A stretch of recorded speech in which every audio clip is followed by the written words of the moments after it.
field is a capital idea. Now, he won over these conditions in breaking his maiden last time out. Muddy track, sealed, going the one-turn mile. And he was pretty dominant. He sat right off the pace. He was handy throughout for jockey Trevor McCarthy. He does take a big step up, I would say, in class. But Christophe Clement stating that Trevor has ridden him in the afternoons. He has ridden him all along in all of his works and said that he could not be doing any better. So a force to be reckoned with. We'll see. It feels kind of like the Clement versus the Brad Cox runners in this edition of the Gotham, Greg. Yeah, they will have 6 of the runners in that field in that Kentucky Derby prep to come. Maggie, thank you. Much more from Maggie later on in the program. Let's take a look at what we have coming up. Not just all these stakes here in New York. We have more coming up from Oaklawn as well. Out in Hot Springs, we'll check in with Paul LaDuca in just a little bit. Here's what's ahead, presented by Claiborne Farms. Sloppy going, by the way, here in New York today as we have races 6 through 10 to come. We're 20 minutes to post in race 6. And Oaklawn races 4 through 9 fast on the main track, and a couple of Arkansas bred stakes on their program today. You can play it all by getting signed up, started with NYRA Bets, including a pick 5 that's beginning in the next race here in New York. That's the offer for new members, that $200 deposit match, new customer bonus. Punch in that code at sign up to get the offer, bonus 200 right there again at NYRABets.com. Start of a pick 5, always a great time to bring in this guy right here, Jonathan Kinchin. JK, start us off. How do we play this opening leg? Well, look, I think the opening leg of this pick 5 is a little bit tricky, as most of this sequence is. I'm going to tell you how I think you can save some money in this pick 5 sequence by singling on the back end. My best bet of the day, I love the Brad Cox runner, the 10 Just a Touch. You know, I think Deterministic is going to take some money, and I think because of the fact that he's going to take some money, I think that you might actually get an okay price on Just a Touch. I know Andy kind of mentioned it. Sometimes these horses get a little bit overbet with the hype, with the big performance first time out, and sometimes they get a little overbet in their next start, especially when they're jumping into the deep waters like the Gotham is today. But I just think that this is the most talented horse. I love where this horse is drawn, and I don't think the distance is going to be any problem, right? The pedigree suggests the distance shouldn't be any problem at all, especially being out of a Tapit mare. So my best bet of the day is Just a Touch. If you're playing this pick 5, my advice would be to single in that last leg. Good luck to everybody playing. Singling a horse with just one start, sprinting on a wet track out of town. We'll see what happens. 1 of 4 in that race for Brad Cox as we go to Hot Springs, Arkansas. Race 4 from Oaklawn. Mile and a 16th. Allowance optional claiming field. We start with Winnemac Avenue in the post parade. It just feels, going to have to get, maybe a dry track will help. Ran badly last time. Francisco Arrieta on this 7-year-old decision maker making his debut for the year. Yeah, deep closing type, and a horse that certainly runs figures good enough to be competitive here. MC Hammer fans can't hush this. Yeah, his last 3 races are good enough. He's a contender, but he's part of a pace that could be pretty quick. Ethereal Road, who had big Derby dreams for Dwayne Lucas. This is a horse that has run races competitive enough to be tough here. Kind of got there and flattened out a little bit late. Was the mile and 8 just a little bit out of touch? He's the reason Rich Strike won the Derby, right? Scratched the day before. Yeah, that's right. Santos Dumont 8-1. Yeah, you get Keith Asmussen, who's really been riding well, and this horse should be forward. Here's the 7 Midnight Rising for Jordan Blair. There's a strong argument this horse comes out of a key race last time, as numerous horses have come back to win and improve their buyer figure substantially. Gate to wire win last time out for this horse, this 4-year-old Machine Gun Man. Yeah, this is a horse that has speed, and he was coming off of freshening last time. And from that outside post, he's got to go. You don't want to get caught too wide. Ricardo Santana's natural inclination is to be aggressive anyway. Horse he beat last time out will come back to win out of that race as well. Minute to post here in the 4th. Let's go live to Paul LaDuca. Paulie, happy Saturday. And what do you think of this 4th race here coming up? Yeah, happy Gotham Day to everybody out there in New York. And we got a tough little 4th race here. And so far at Oaklawn Park, we've had a $50 winner, a $14 winner. We just had a $41 winner. So it's been tough so far. And this is a race of some good old veterans in here. If you look at this field, you got horses like Alejandro in here who threw up a huge buyer. He's usually a 2nd or 3rd type runner. you know, I'm pointing towards the 7 in here, Midnight Rising. And the reason why is this horse was just dominating first time on dirt. And I get it, it was over a muddy racetrack, but I love to see a horse that's run well over 3 different surfaces, over a Turfway Park surface, over a, you know, run over the turf well, but then got to the dirt and just cruised along. And, you know, Manny Esquivel rode the 8 last time out, who I think's the clear speed here and will send. And Manny sticks with the 7 here. Now, Jordan Blair caused one of those upsets in the last race with the 2 at 19-1, so maybe this could be a barn that's on fire. I like the 7 here, and I think the 7's going to be really tough to handle. You go to the 3, Can't Hush This, been a different horse with the blinkers off, like Andy said, pretty honest horse. You know, Ethereal Road, the 4 for Ron Moquette, ran his best number that he's ever run at 1 1/8 last time out. And maybe the cutback to 1 1/16 will help. Kind of made that middle move and just kind of flattened out a little bit. You're getting your price at 5-1. He looked tremendous on the racetrack. It is a little, not like hot out here. It's beautiful with a nice breeze. The 6 was getting a little washed out for me. That's the other horse that could be showing speed. But I think the 7, we get back to normalcy here at Oaklawn with a favorite. I think the 7, Midnight Rising, is going to be really tough here, Greg. 5-2, Paulie, thank you right now. And Andy, there's only one horse in here who's undefeated on the surface, and that's the 7, Midnight Rising. But it wasn't a muddy seal track, to be fair. But if you look at that race, the 5th horse came back and improved 13 buyer points in its next start. The 6th horse, 24 points. The 7th horse, 24 points. The 10th horse improved 33 points. That, to me, suggests this may have been one of those true key races, a race that was much better than it looks. So he ran a 92 buyer. He might even be better than that. The only problem was it was a muddy track, and he's 5-2. But he may be coming out of a very, very, very strong race. Dirt debut last time out. As Andy mentioned, muddy, sealed track. He'll get fast going today. But first time on dirt looked pretty good.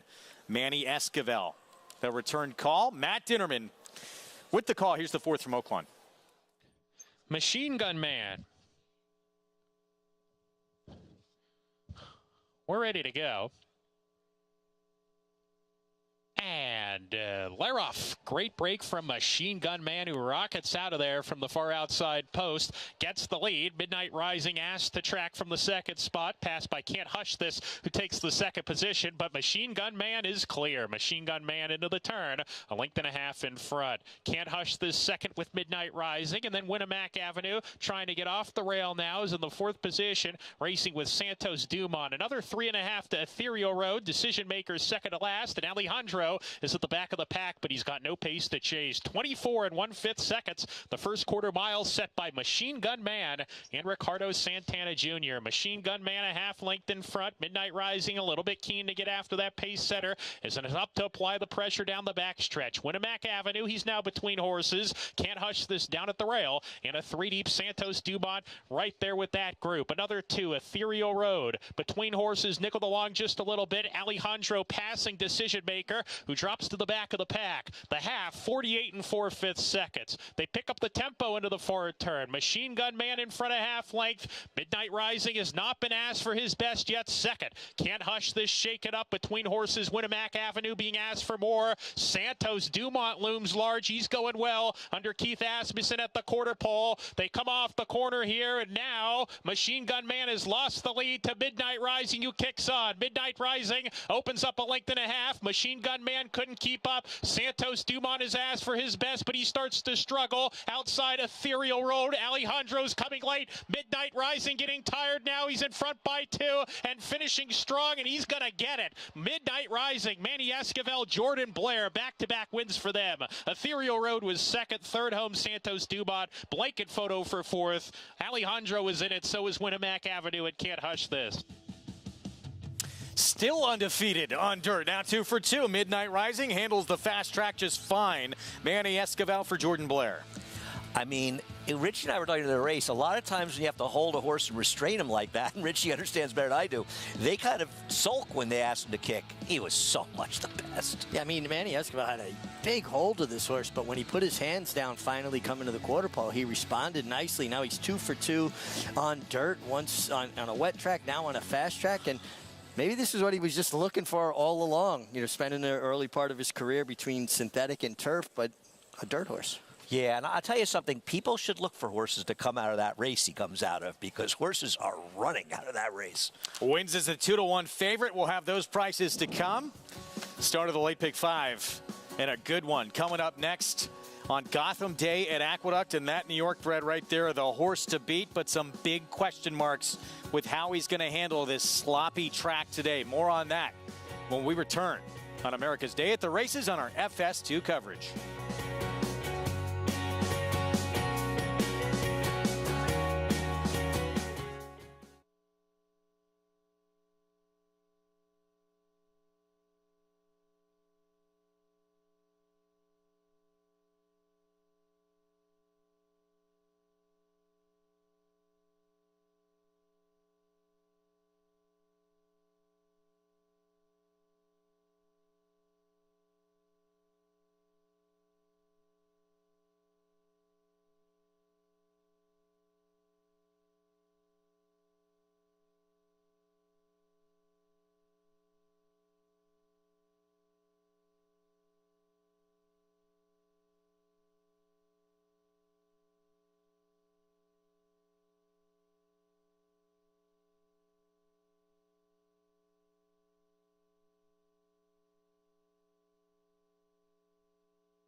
Back on America's Day of the Races, brought to you in part where you can play it all at Naira Bets. If you can make it here, you can make it anywhere. Who's going to win today's Gotham, and will that put them into the forefront on the road to this year's Kentucky Derby? We will find out to come. 50 points on the line to the winner of that Kentucky Derby prep later today. Right now, it's the first leg of a pick 5 that includes that Gotham entry-level allowance, 7 furlong sprint. And as we showed you going to break, it's a New York bred Radio Red, the 9. Probably the key player in this race, but Andy, question marks certainly with the way he's run on wet tracks. Yeah, I mean, he's 7-5 if you look at 6-5, you look at double. So he's going to come way down. And is there a real question mark whether or not he's as efficient on a wet sealed track as he is on dry tracks? As you can see, that rain still coming down. Maggie, we hope you have some cover. Well, Greg, I do, but still, this moisture is not doing me any favors in the hair department. I don't even know why I tried to style it today. Anyway, taking a look at Radio Red in the paddock, at first glance and just, you know, ignoring the fact that it's a wet track, he looks best. I mean, this is an incredibly well-muscled, well-conditioned horse who just looks so strong behind the saddle. He's a happy, energetic runner, and he's one I've always liked, but really each time he's led over, I feel like he just improves that much. But as you mentioned, the wet track is a serious, serious question mark, and he kind of fits the billing of that not necessarily always ringing true rule that I have when it comes to wet tracks, but you do see it sometimes that the heavier body types just don't seem to get over really wet or loose or heavy type of going. It's just, it's tiring for them, and obviously pedigree has a lot to do with that as well, but he does fit that billing of that bigger, robust type that might struggle over this racetrack, as we'll take a look at a horse who really ran well at 28-1 last time, and that was number 6, Got Thunder. I honestly dismissed him off of his form, but he did make a good impression in the paddock in that he was well turned out and strong coming in off the layoff. Great energy, just, you know, really forward, up for it. And it's the same vibe that I'm getting here with him again today. And if anything, he's a little tighter, a little bit more defined here for David Jacobson. Now, he's one that is winless over a wet track, but at least has run okay and shows that he can handle it. I wouldn't be surprised if we see another good showing from him here again. Obviously, your price is hurt this time around, but a horse that just graduated from the maiden ranks in his last start for Linda Rice is number 1, Heroes Medal. I will admit I was dubious of him turning back in distance, but he did make up a ton of ground. The pace kind of came back to him a little bit, but he made up more ground than anyone. He was definitely the one doing the most running in that race outside. He took a while to switch his leads, and once he finally did late, he really leveled off. He looks fantastic here, and he's even more engaged and more keen, which I think is a good sign coming in off the back of a win. And Greg, as we often like to say, once they get that first win, well, the light bulb tends to stay on, and that's when we'll see those horses that look like they were going to be professional maidens string wins together. Took 9 starts, and it took cutting back to a sprint distance for the first time in his career to get that win. 7-1 right now on Heroes Medal. And another thing about him, just to stay on Heroes Medal for a second, is it was a real change of running style. They've never dropped him that far out of a race. So maybe they've discovered sort of the key to his success, though he's going to have to run better to win today. But I think he's interesting. Back to the 9, who by post time should be your favorite. 7-2, Radio Red, coming off back-to-back efforts that look like they're just so far and above what anyone else in this field can produce, but they were on fast tracks. Yeah, I don't know. I mean, 2 back, he lost to Factually Correct, who is the controlling speed in here. So I don't know that he definitely overlays the field. I thought his last effort was very good, but he was also sort of with the flow of the track that day. I think he's a good horse, and I think he's the horse to beat. He's probably going to be about 8-5 or less by post time. But I do think, you know, you have to look at his sealed track race. Like, look at his figures. 92.90, a 74 on a good sealed track. 82.84 his races before that. You even go back to his muddy sealed race, 59 Beyer. He ran a 71 before it and a 90 and an 83 after it. So there is some evidence that he's one of these horses that just doesn't handle a sealed track effectively. He looks like a big, strong, physical type, a horse that carries a lot of weight. Like me. And well, but I just don't know that always correlates to horses handling off-going. It's, you know, listen, I don't know. That's something for you and Maggie, and I obviously respect your opinions on that. I'm just looking, I mean, in general, most horses handle tracks. Not that many horses move up a lot. Some don't handle it, I think, more than move up. Well, I think physically, I would think that I would be concerned about that, why he doesn't handle it. Possible, sure. Here's Heroes Medal, the one Maggie was touching on for Linda Rice to kick things off. Well, one thing we know, Eric Cancel is comfortable sitting back and making a big run. One of the best runs from the 2 horse was on a wet track.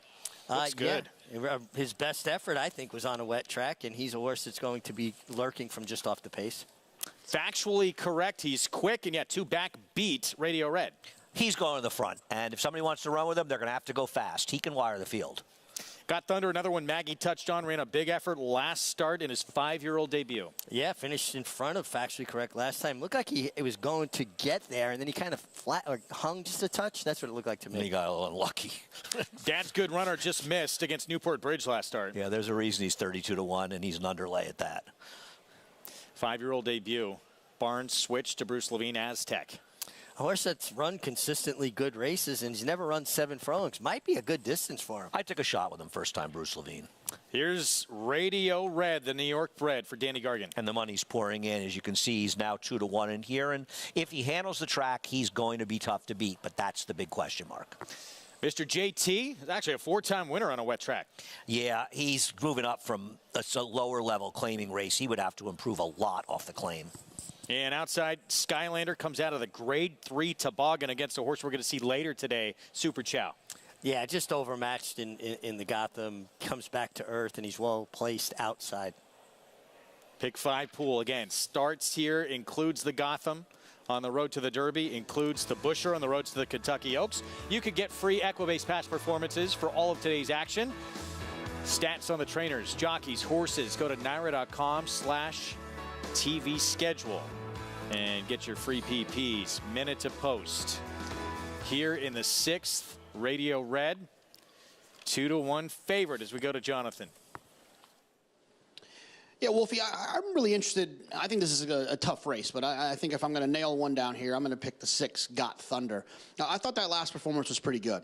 And if you look at that last race, one of the things that kind of stand out to me is when horses kind of don't break that sharp, break a little bit slow, but then still find themselves in a pressured pace, I always upgrade those performances regardless of the outcome, because I think that it's complicated and it uses a lot of energy for these horses when they break a little bit slow to then have to make up that ground, kind of get rushed up into a spot, and sometimes it'll set them off a little bit. It's hard to then reel them back in, and I think if they can run well considering those circumstances, that goes a long way for me.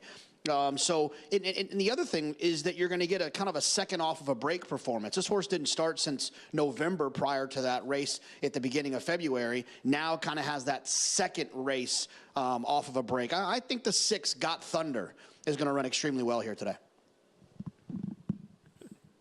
Big five pool close to $270,000. See our analyst selections that just went away. And here again, a look at the 8, Aztec. I think it's a very, very complicated race, and made more so because it's hard to trust the 8 on a wet track, the 9 on a wet track. I took a shot with Aztec. I don't normally take these kind of shippers, but Bruce Levine's barn's been going well, and there was a time when he was a very, very dangerous trainer on a trainer change. And a lot of times he's just getting bad horses these days, and I think he's getting one with some talent here. And if he can improve this horse a little bit coming to New York, and he's had him for a while. He's been training in New York for over a month. I thought he could be an interesting new face in here. I was grasping at straws. I made a 3-horse exacta box, 1-8-12.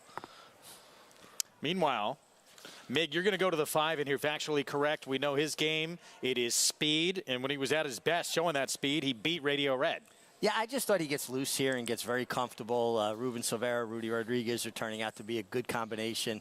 And we can usually count on Ruben Silvera to be aggressive. He's a guy that's not bashful about allowing horses to roll off. As people like to say, if somebody's running with him, they're probably going too fast in this race. Now, Got Thunder, who had that improved performance, he was close to him last time out.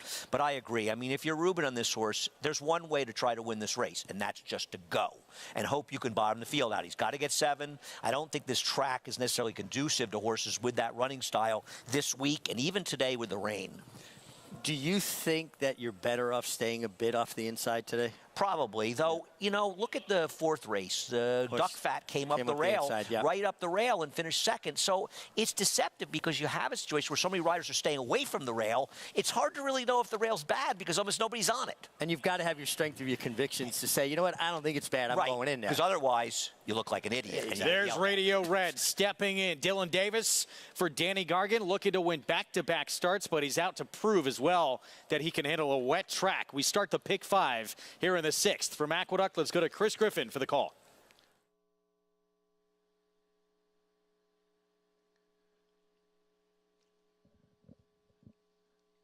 Still 2 out. Mr. JT.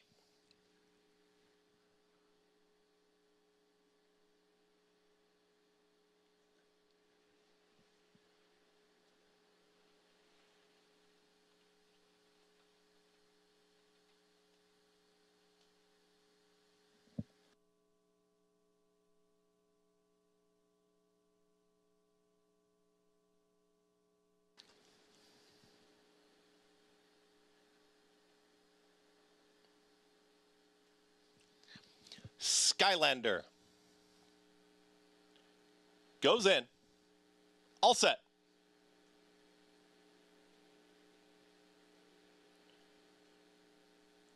And they're off. Good speed to the outside here from Mr. JT. Also Skylanders in the early mix with Radio Red. Joining them, Factually Correct from in between horses, 4 across the racetrack. Factually Correct is going to push the tempo here. Radio Red is in between horses. They move quickly early. Out wider there is Mr. JT is out in the 4 path. So well out into the center of the racetrack once again. Dad's Good Runner is settled into 4th. Just behind that comes Skylander, who's back to 5th. Also shoved along is Got Thunder, going to be mid-pack as Aztec is to the outside of that runner. Second to last is Kunchin Bridge. Far back the early trailer. Heroes Medal. 22.57. They fly early as they move into the far turn. Less than 4 furlongs to travel.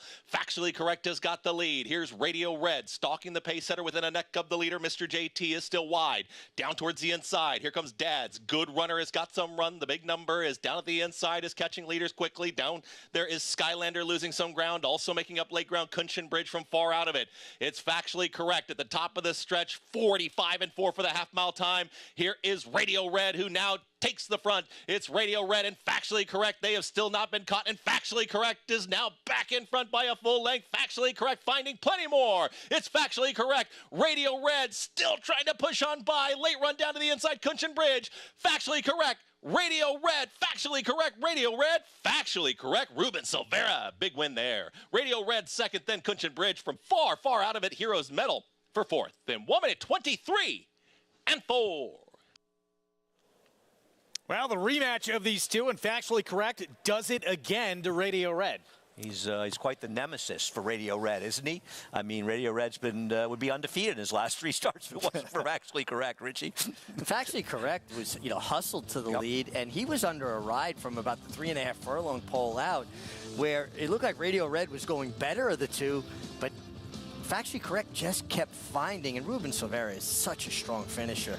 And basically, they just ran 1-2 around the racetrack. Yeah, you're right. He didn't break that sharply. He had to use a little to get there. And you look at the one Heroes Medal closing for fourth, and it really was a case where he has really improved with that new running style. And he did it in a race where nobody picked up any ground, really, but him. Right. He just isn't quite good enough to beat these horses, but he actually is a better horse with this kind of running style. Hey, sometimes you learn a horse's style almost by accident, right? And then you go, wow, this is how he wanted to do it all along. He also never changed leads, too. And I just think it helps horses finish when they can get over to the proper lead, find a little more energy. Factually Correct, now 2 wins, last 3 starts. Just so dangerous with his quickness. 4 wins now from 16 starts. And for Radio Red, actually handled this track okay. He ran well. He was just second best. I mean, honestly, if you watch how the two of them are traveling, leaving the 3/8 pole, it really did look like Radio Red was going better of the two. Factually Correct just kept finding, but Radio Red hung on. I mean, he hung in there. He just stayed steady through the wire.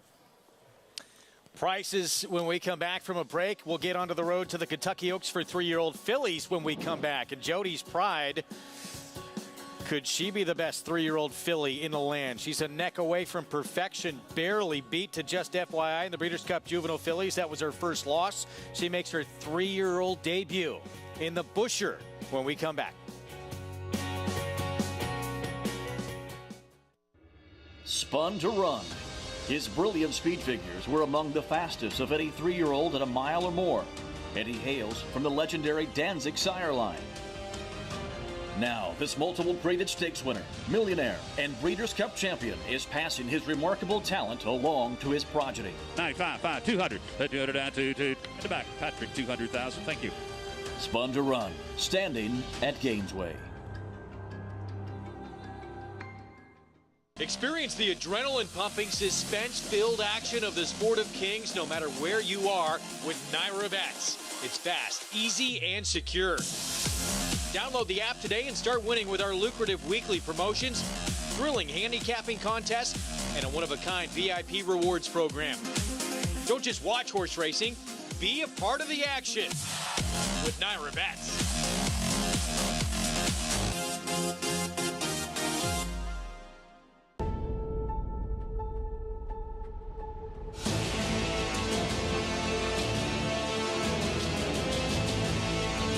In the Pilgrim Stakes, they come on for the finish.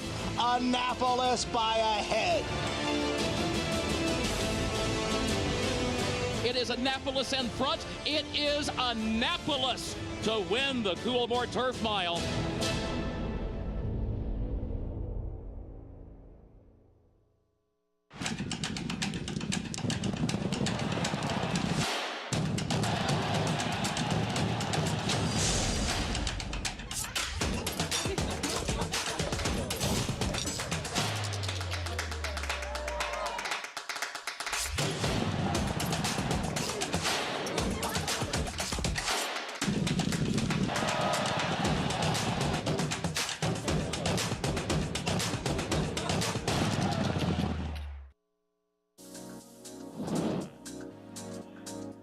Thanks for being with us on our Saturday coverage on FS2 of America's Day at the Races, brought to you in part by legendary Claiborne Farm. 100 years of doing the usual, unusually well.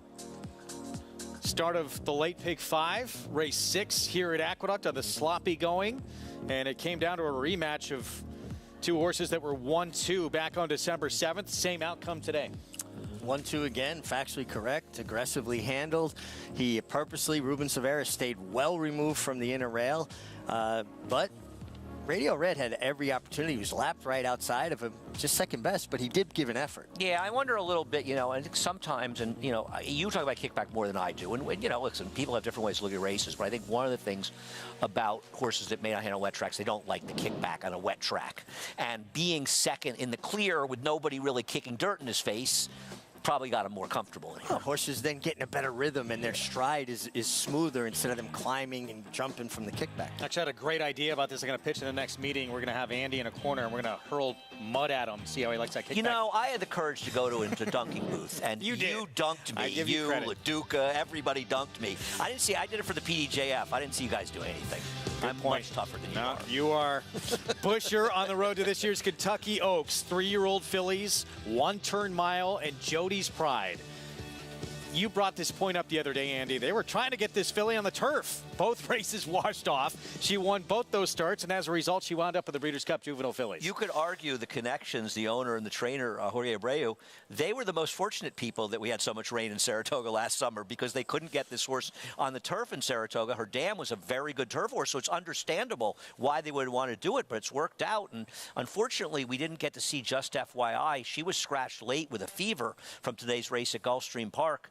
But we get to see this Jody's Pride today, and I think we're going to see a nice effort from her. She's a good horse. Yeah, Just FYI, the filly who beat her in that Breeders' Cup Juvenile Fillies, not by much. So Jody's Pride, 3-year-old debut coming up. We'll talk more about it when we return from a timeout. We'll also hear the story of the most beloved Arkansas-bred runner of all time. Went east, went west, did it all, and beat just about all takers. The story of No Double when we come back. Stay with us.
Back with you on America's Day at the Races.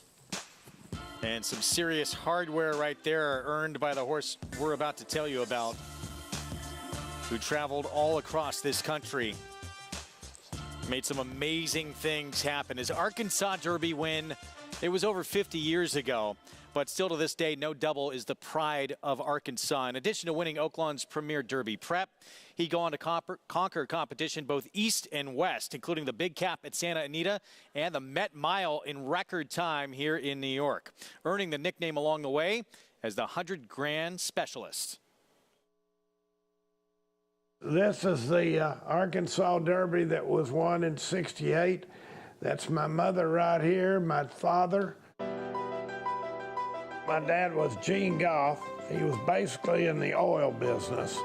He was in Australia and had read up on the English bloodlines and all. So he bought 41 horses and brought them to Australia. The last horse he bought was No Home II. No Double was in the first crop, and he actually ran in a $7,500 claiming race at Detroit in September of '67. When you win by about 13 lengths, they take a notice. You go to the head of the class real quick. And then went to the Arkansas Derby. This is a No Double scrapbook my father, Gene Goff, put together of some of the clippings. He set a track record at Belmont, set a track record at Santa Anita. He equaled a track record at Hawthorne in Chicago.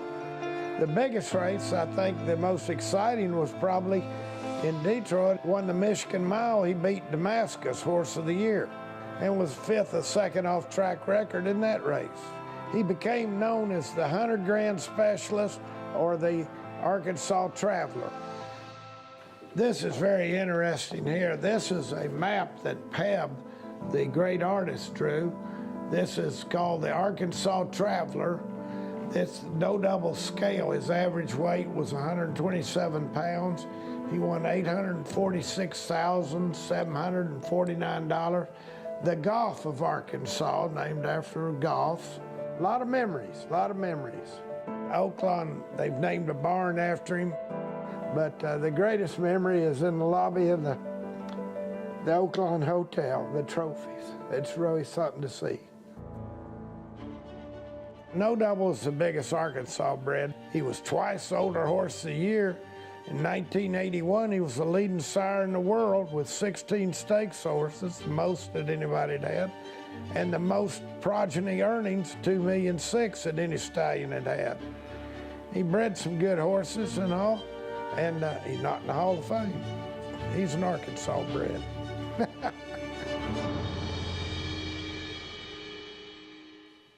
Well, that needs to change. That's a horse that needs to be in the Hall of Fame across the street from Saratoga. What a horse. 13-time winner and beat some of the best in the game at the time, 2-time champion. Of course, there were dueling publications that put out Horse of the Year. But, yeah. That's just a great story. I love that feature, and I love stories like I know you do, Richie. Bert Saunier, there's bringing back a name. You know, I believe he trained Meadow Lake, who only made 3 starts, I think. Was pretty good sire, too. Yeah, that was Sauron's stable. Bert Saunier trained for them. Okay. And we had a great evening with Dash Goff at Oaklawn Park, and we went.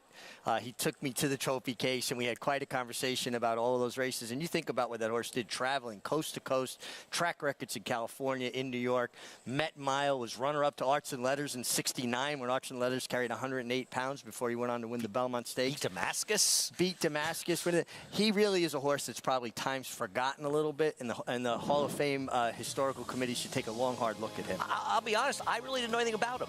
And I know about a lot of these horses, and I feel enlightened, and it's a great story. Fair to say, he is story. the best Arkansas bred of all time. $20,000 claiming race coming up next here in the 5th from Oaklawn. 6 furlong sprint. As the board, you can see, it is a wide open betting challenge. Paul LaDuca, help us out. It's Shady Empire, the 3, a very mild favorite right now.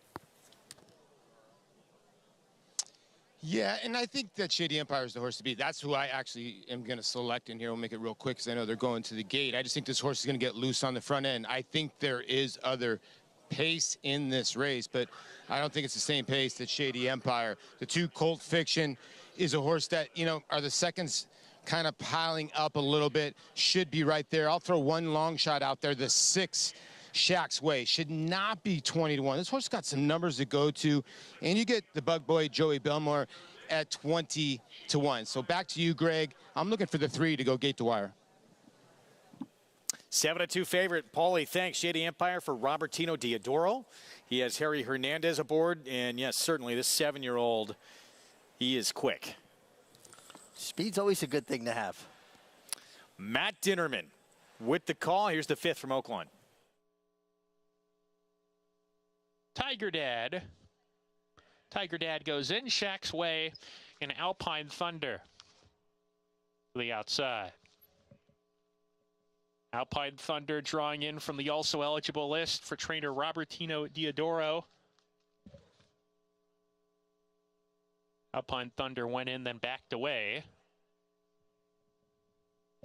Wide open betting board here, folks, as Alpine Thunder, they still work with him. A full field of 12 for race 5. Alpine Thunder went in halfway, then backed away once again. Sort of going back and forth there. So they're going to have a couple of assisted starters go over there and try to help him get inside the gate. Alpine Thunder goes in. We're ready to go.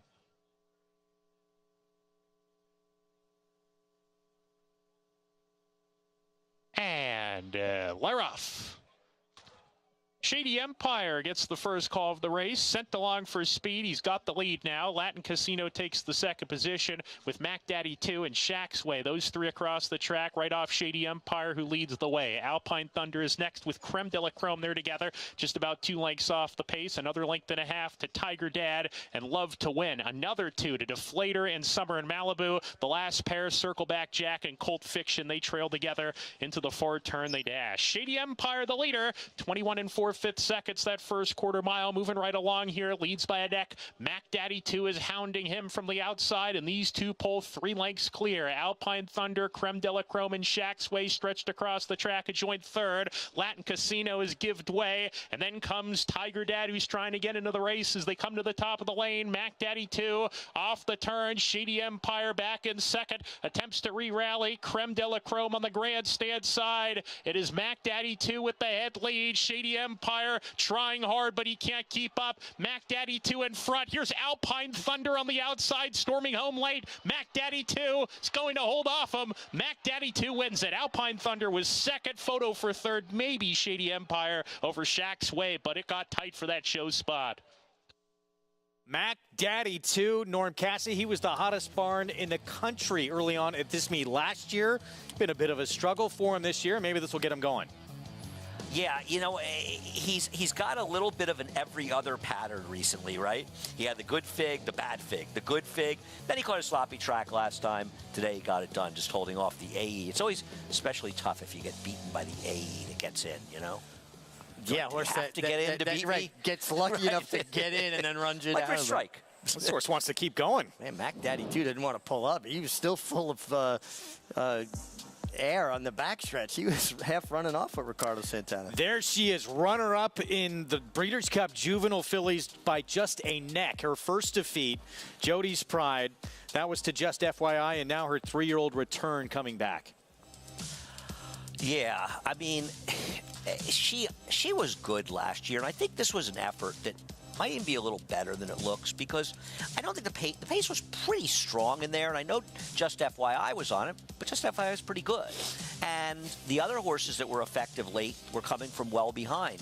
And she never stopped rallying. And you watch the end. I mean, the wire came just in time for Just FYI, Richie. Well, it's almost like this horse came outside of her and almost made her re-engage. And look at the size disparity between FYI and Jody's Pride. Not a very big filly, but boy, you want to talk about Hickory. She just kept digging in all the way to the wire. And you kind of hope for the connections that she keeps running well in the best races.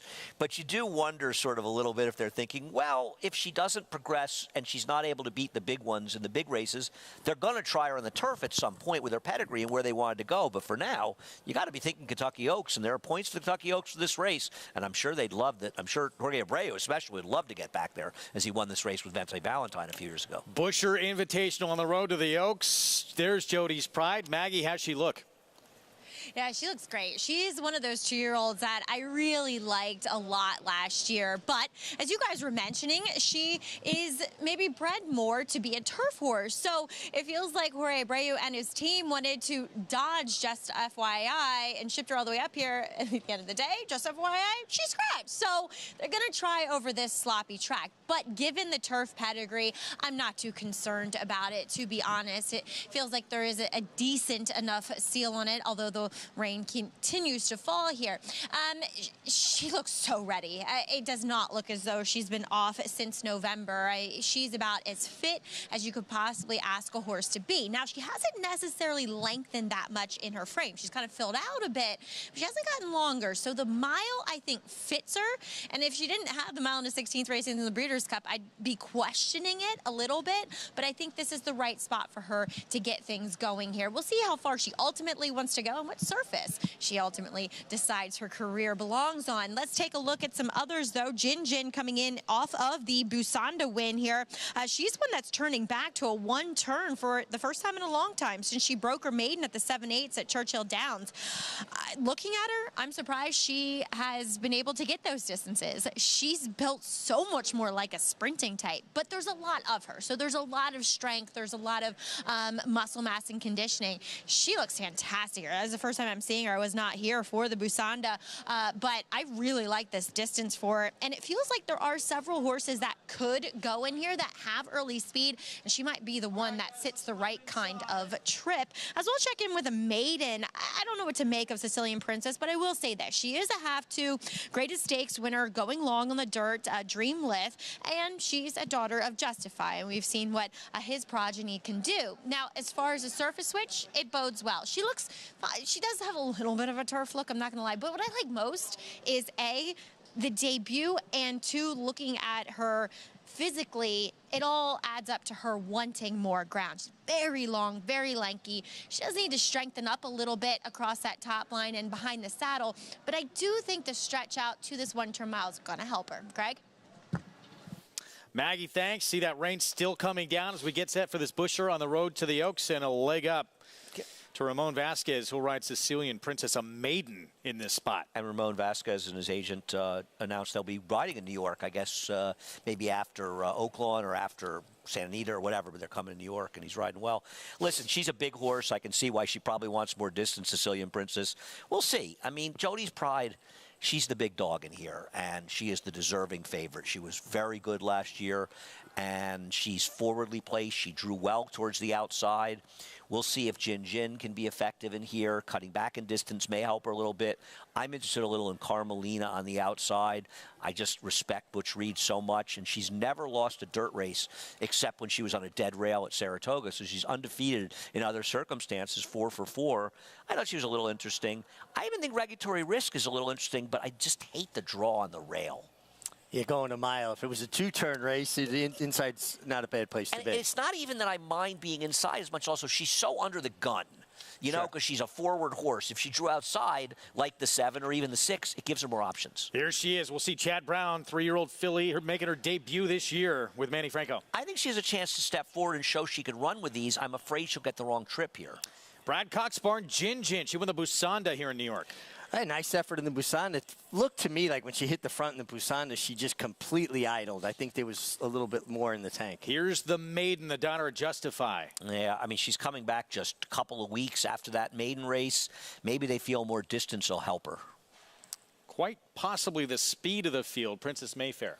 Takes the blinkers off and turning back to the mile distance. This is a filly you got to keep an eye on how she acts. She has You disagree? I don't think she has a chance to smell the front in this race. All right, speed sprinting on synthetic when she was in a maiden special. The 5, I'll go with. I'll leave it to Chris Griffin. The 5. She's one that looks like she has speed too. I thought others were faster, but we'll see. And Jody's Pride, runner-up by a neck in the Breeders' Cup Juvenile Fillies. Hickory little filly just keeps putting her head down, digging in, trying, neck away from being perfect.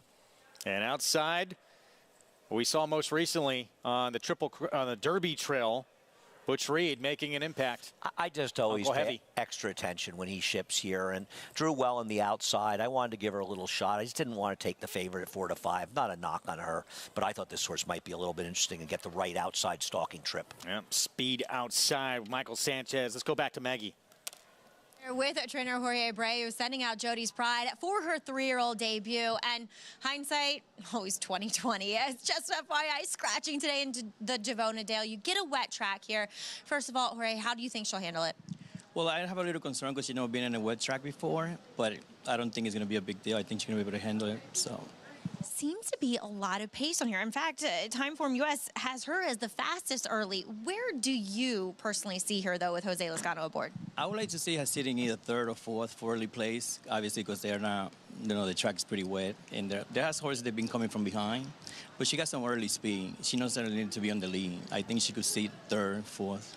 She always has been a really mentally sound type of filly. Talk a little bit about her physical progression. Well, I like her. She grew a little bit. She looked more stronger than as a 2-year-old. So if she bring her 2-year-old game to a 3-year-old, we think we're in good shape. Well, wishing you the best of luck, and thank you so much for your time. Thank you, Maggie. All right, Jody's Pride going out for the Abreu barn. JK, I know that you're interested in her. She definitely looks ready for this comeback. Well, it's good to hear you say that, Mag, because I was actually kind of predicting that she was ready based on the type of trainer that Jorge Abreu is. I think we all know, especially the ones that watch New York as much as we do, that Chad Brown is arguably one of the best trainers in the world at having horses come back off of breaks, coming in fresh. Well, Jorge worked for Chad for quite some time. So I think that whatever it is that Chad does to get horses ready, you'd like to think that Jorge has been there firsthand to be able to see what that thing is. It's also evident that he can get a horse ready to run off of a break because of how proficient he is with first-time starters. There's no longer layoff than for a first-time starter, right? Getting them ready to run first time out, knowing they're fit, knowing when they're ready to go, having a great relationship with your exercise riders to be able to know when your horse is ready to run. And I think that's what gives me so much confidence that Jody's Pride is going to show up and run at least her 2-year-old races. And if she does that, I think she wins. If she takes a step forward just based on age, I think she could be extremely tough to beat. She is the odds-on favorite. Her 3-year-old debut coming up, and Jose Lezcano will be taking over for Flavien Prat, who have been aboard all 3 prior starts. I think we should talk about Jin Jin, who is coming off of the prep for the Kentucky Oaks before this, the Busanda. And I like the cutback in distance, and if the pace heats up, that would benefit her. My concern, Richie, with that race, and I like the fact that she handled a muddy seal track that day, and she's consistent. She's not that good, but she's consistent. I don't like the fact that the big favorite, Shimmering Allure, didn't show up, and it makes me wonder just how strong that race was. That's my one concern. I really liked her effort, though. I thought that when she hit the front, if you watch her demeanor, her head came up a little, her ears went forward. It was almost as though, some horses are more herd-bound than others. They are herd animals. As soon as she got in front, she said, oh, my job's over. And the last 1/8 of a mile, she was just doing enough to maintain that margin. I think if a horse, and obviously this is a tougher field, can stretch her, she can find more. Okay, I mean, listen, I picked her third. I'm not enamored with her. I don't love the horse she beat. Let's go back to Maggie with more on the biggest price on the board in the Busher. Yeah, talking about that horse that she beat, Princess Mayfair, I will say this. Richie, you said that she was a little obstreperous maybe in her last start. She was pretty calm today. And furthermore, reading the write-ups from Steve Shercroft saying that they took the blinkers off trying to get her to relax because there does feel as though there's a lot of projected early pace in here. She's gotten a little bit more keen and edgy out on the track, but I do think the blinkers off is settling her a bit, Greg. All right, Maggie, thank you. There she is for Steven Shercroft with that equipment change. And coming out of that Busanda where she was a length behind Brad Cox's Jin Jin. So the rematch of those two coming up. Yeah, I actually talked with her trainer, Steve Shercroft, last time in the paddock, and he was saying how that's been the battle with her, just getting her to relax and calm down and not work herself up too much. And she actually was okay last time. It looks like she's even better today with the blinkers But off. she's in a much different pace scenario race, especially in a one-turn race. It's just, she's a big price. Somebody likes her, but this is just not as conducive to that kind of running style. Runner-up in this last year, Breeders' Cup Juvenile Fillies. Jody's Pride, 3-year-old debut. Can she take that move forward? It doesn't always necessarily go to plan that they improve from 2 to 3. We'll see what happens with this daughter of Triple Crown champ American Pharoah. There she is with the Busher on the road to this year's Kentucky Oaks. Let's go upstairs. Chris Griffin, the call.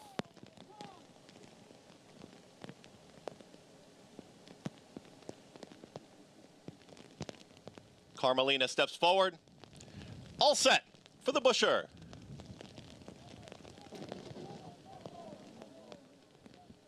One acting up there, Princess Mayfair, up at the front of the gate. Closed up. Set.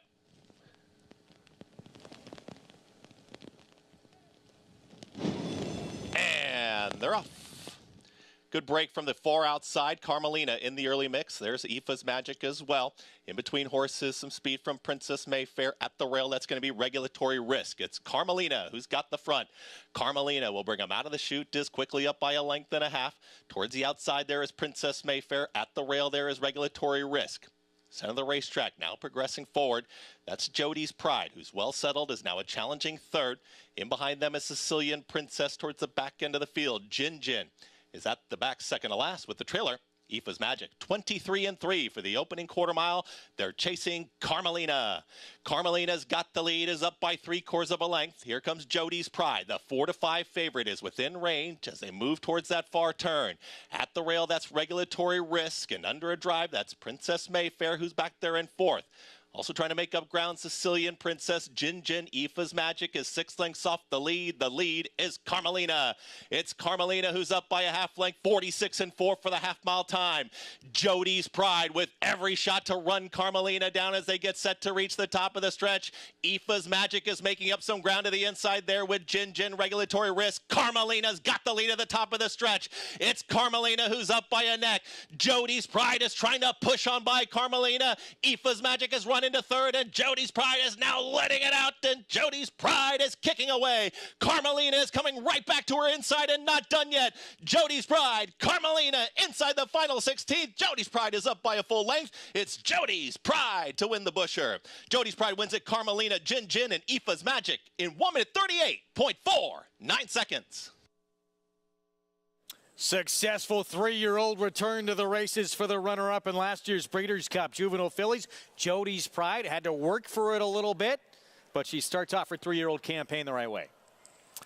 Yeah, no, she ran very well in here. She maybe broke a step slow, but it actually enabled her to get to the outside of the 7. Not that the 7 had any major excuse here, but she probably was more comfortable being in that outside position, and she wore her down. It was an excellent effort by the runner-up. It was 8-1 in this race and ran her winning race. Butch Reed just never seems to come here with a horse that's not contentious. It's amazing. No, he is just so smart. The horses that belong in these kind of races, and she really gave Jody's Pride a nice try, Carmelina. But this was a really good comeback for Jody's Pride. She should step forward from it. It's also a very honest pace. I mean, that's a solid pace on this racetrack for these horses. These horses ran pretty well in here, and Jody's Pride's okay, and 50 points to go towards the Kentucky Oaks. He's already in, but I imagine we'll see her back in the Gazelle. 4 to 5, Jody's Pride with a win to start off her 3-year-old campaign on the road to the Oaks. Let's head downstairs to Maggie. Here with breeder and co-owner Steve Weston, and you have to be beaming with pride and joy for Jody's Pride today. Oh yeah, it was exciting. It's been nerve-wracking, the last few weeks, and the fact that we sent her up here, as you said, to possibly avoid someone, and then we find out someone wasn't there. So it was, it made this thing, even more nerve-wracking because of the weather and everything else. She's never been an off track, and it's been a nerve-wracking few days, and it's a great feeling, And we have to give Jorge, credit. This is his 3rd Busher. Oh, I mean, right. we won the Busher with Espresso Shot, and then we came back with Venti Valentine, and now with Jody. So, wow. Feels like a good springboard to the Kentucky Oaks. I do want to ask you, though, I remember her damn vividly, even though she didn't have that long of a racing career. She was a turf sprinter. Talk about Jody's Pride's adaptability, Steve. Well, TT makes those decisions, And the first time he said, Flavien, when he breezed her, he said, I think she's a little bit better on the dirt than she is on the turf. But TT wanted to put her on the turf, and as you know, it got rained off both times, and we had to run on the dirt, and she ran well, and then we went into the Breeders' Cup saying, well, I don't know what she'll do, but, we'll see, and we had no pressure. It was just a fun trip, and her almost winning, missing by a neck, and then, coming back now there's all the pressure. So, Oak streaming? What? Oak streaming? Oh, sure. It's not like, you enter and they let you in. Yeah. You have to get those points. So that's why, the points today were just makes the next month and a half easy. Well, Steve, TT told you to go get your hat on and get your picture taken, so go do that. Massive congratulations. Thank you very much. Thank you. All right, so much pride for Jody's Pride. Steve Weston, owner and breeder, guys. Yeah, it makes it even more gratifying, this kind of a win. As you see the hugs and celebration. Thank you, Maggie. 2 wins today, by the way, for Jose Lezcano. Jody's Pride. This is what you want to see, though, coming back as a 3-year-old, and hopefully more improvement to come. No, I agree. I mean, listen, you don't know until they come back. I'm interested to see what the figure comes back, but I bet it's reasonably good. Probably an improvement off her 3-year-old Fig and a 2-year-old Form, and I think you want to see them come back, and she passed the test. I'm not saying she'll win the Oaks, but right now, why not? Unfortunately, Meg, she's not going to get on turf anytime soon now. Well, that's fine. They can always have that as a fallback. I mean, she doesn't. If it's not broke, don't fix it. And I thought this was a really nice comeback for her. Now, Oaks squarely in their pictures, frame of mind with what she did here today, and obviously that Breeders' Cup Juvenile Fillies. Jody's Pride, winner of the Busher. We'll be back with more to come right after this.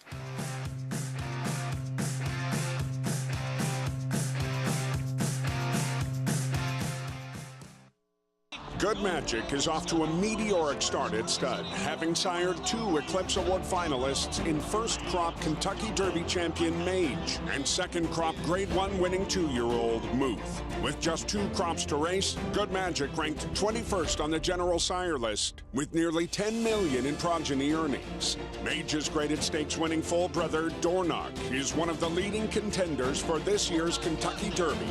Good Magic, the classic sire. General admission tickets are on sale now for the Belmont Stakes Racing Festival at Saratoga, June 6th through 9th. Admission is just $10 on Thursday as well as on Sunday for this historic event. Visit BelmontStakes.com/tickets today. RaceLens is the most in-depth product in horse racing with unique features found nowhere else. True odds, predictive analysis, and pace projection. RaceLens. It will change the way you follow horse racing and take your game to the next level. They're off in the 2023 First Crop Sires race. Maximum Mischief makes the lead with the most 2-year-old maiden special winners by any sire. On the backstretch, Mitoli and Omaha Beach close the gap with stakes performers from coast to coast. Vino Rosso finds his best and leads on the turn with 4 Grade 1 colts on dirt. But it's Mitoli with his 3rd TDN Rising Star, your champion freshman, leading an impressive Spendthrift Superfecta.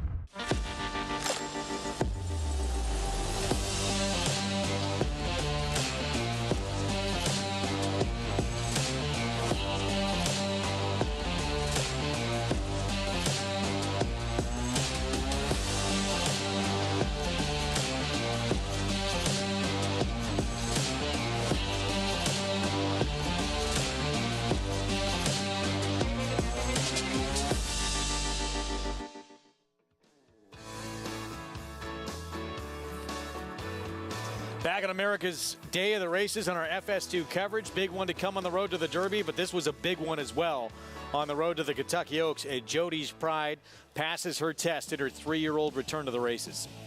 Yeah, and she was comfortable on a wet track and got in good position. She had a very good trip, but like you say, you need them to come back and win. You need to pass these tests. And it's great to have the favorite in big races, but it's also nerve-wracking in a way that it isn't when you have an 8-to-1 shot, you know? But it's like the difference, you know, you're more relieved than you are excited about a win like that. You know, there's a lot of pressure, and you're supposed to get it done. But I thought this was a really nice comeback. She attended the pace of Carmelina, who gave a real nice effort. Jin looked like she was struggling with the track early on and rallied on to be 3rd. And again, you go back to Butch Reed. Carmelina runs second here. She runs very good. Runner-up finish. He won the Withers with Uncle Heavy, and he's got a long shot to come in the Gotham. Let's not forget Maximus Meridius from this same barn. He comes here with a loaded weapon. He does not come here empty, and his horses run very, very well. I'm looking forward to seeing Heavy Day in the Wood. I thought he ran very well in the Withers. Competition will be tougher, but he ran extremely well to win that race, and I thought the runner-up here ran very, very well. She just lost to a better horse. Yep. More stakes action ahead. Not just the Gotham to look forward to. The Stymie next, as we pointed out on the show the other day. Stepping stone to the Breeders' Cup Classic. Yeah, it's pretty much. I mean, you're around 3 or 4 to 1 to win the Breeders' Cup Classic if you win this, if you consider that Vino Rosso won it. I don't understand why more Grade 1 horses aren't in here. Castle Chaos is running well. Petulante is an overwhelming favorite in the multi-race. Unbelievable. Overwhelming. This horse has not raced since June 17th of last year. Now moving to the Rick Dutrow barn. We'll see how he does coming back as we look at our cross-country pick 5 sequence. Begins with the Stymie coming up, the No Double Breeders, Tom Full, Gotham, and then down the Dusty Road Breeders at Oaklawn. So 4:27 Eastern start time. Get those tickets together. Good luck to everybody playing. We'll talk more about the Stymie when we return. And Brad Cox, 4 chances in the Gotham, including Just a Touch, who was brilliant first time out. That was a wet track as well, but it was sprinting at Fairgrounds.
Back on our Saturday coverage, America's Day at the Races on FS2, getting set for the 6th here at Oaklawn. Starts the late pick 5. 6 furlong sprint, fillies, mares 3 and up, who have never won 3 races. And the favorite right now is the 6. That's Summer of Mischief, popular in the claim box. Joe Sharp claiming this one off of the winningest trainer in North American history, Steve Asmussen, who's having a pretty good meet. We'll have more on that in a minute. Let's go to Paul LaDuca for more. Well, Greg, you took the words right out of my mouth with the 6th horse in here for Joe Sharp. You know, this horse dropped last time for Steve Asmussen, and this mare just got the job done. She dropped down to the 12.5 level, non-2, and she crushed the field. And, you know, she could be the speed of the speed in here again. You know, there's some pace in here, but maybe she gets to the front end in here. You know, Joe Sharp's so, you know, heady off the claim. And, you know, maybe, you know, Steve was dropping this horse to get the win. I could see for the 25 non-3. I just don't know at 5-2, but maybe this horse does get to the front end. Some of the other runners in here, you know, when you look at the outside 2 the 9 and the 10. You know, the 10 was protected the last 2 times for Karl Broberg, and the 9, Perilous Life, for Steve Asmussen. You know, this horse has been at Sam Houston. Now, we haven't seen many of the Sam Houston horses come in here and really do that well, to be honest with you. But obviously, all of Steve's horses are live, and this horse hasn't been up for a tag ever, besides when she actually broke her debut for Maiden 25. So the 9's a player in here, and the 10, Birdie's Cause, like I said, she's been protected twice as a 5-year-old mare for Karl Broberg. Got the money last time, so why not for the 25 in here? So, you know, they're very dangerous, but I also think the 3 for Gennaro Garcia, the numbers, you know, on this horse are very good. I thought the horse's last race kind of rounded back to where she needs to be. My worry is where does she sit in this race? I hope she sits on the rail. Maybe she's going to try to push towards the front, but I'm getting the right price here, Greg, on the 3, Forever Home. I'll take the shot by this mare by Ironicus. All right, Paulie, thanks. By the way, Steve Asmussen, so he has Perilous Life in this race, the 9. This is the official halfway point of the 64-day meet. He has 40 wins already. The record is 71 wins, so well on pace to set a new mark at Oaklawn. He needs some records, you know, because he's just not getting noticed. He has no records. It's really a sad story. It has been for the man who's won more races than any other trainer in North American history. Steve Asmussen with a 9. Yeah, 1 to beat the 6. Summer of Mischief. Let's go to Matt Dinnerman for the call. Come up to the gate.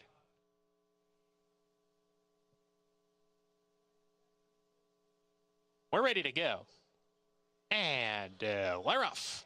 Pretty good dispatch for all the runners in the race. Forever Home sent along early, isn't quick enough to go to the front. Communication is key as a narrow lead. Forever Home on the inside is going to stick to her guns here and move forward to challenge that front runner. These 2 lock horns down the backstretch. Forever Home, communication is key, side by side, and they open up 2.5 on the Princess Says, who runs in the 3rd position. Next is Ghost Bayou down on the inside. A gap of 2 to Birdie's Cause, another 5 lengths back to Perilous Life. Our Bet is also there as Perilous Life drops back a couple spots, Singing Emma just past them, but has a lot of ground to make up on the top pair, who continue to go at it. 21 2/5 seconds. They are flying out here on the Oaklawn dirt. Let's see if they can keep going.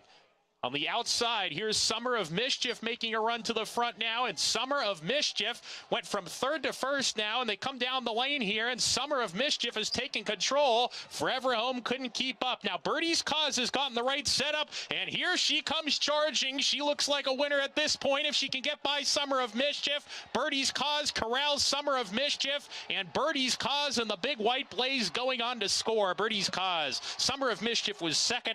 Our Bet gets up for 3rd. Ghost Bayou 4th on the inside. Back-to-back wins, Birdie's Cause for the Karl Broberg barn. Francisco Arrieta aboard.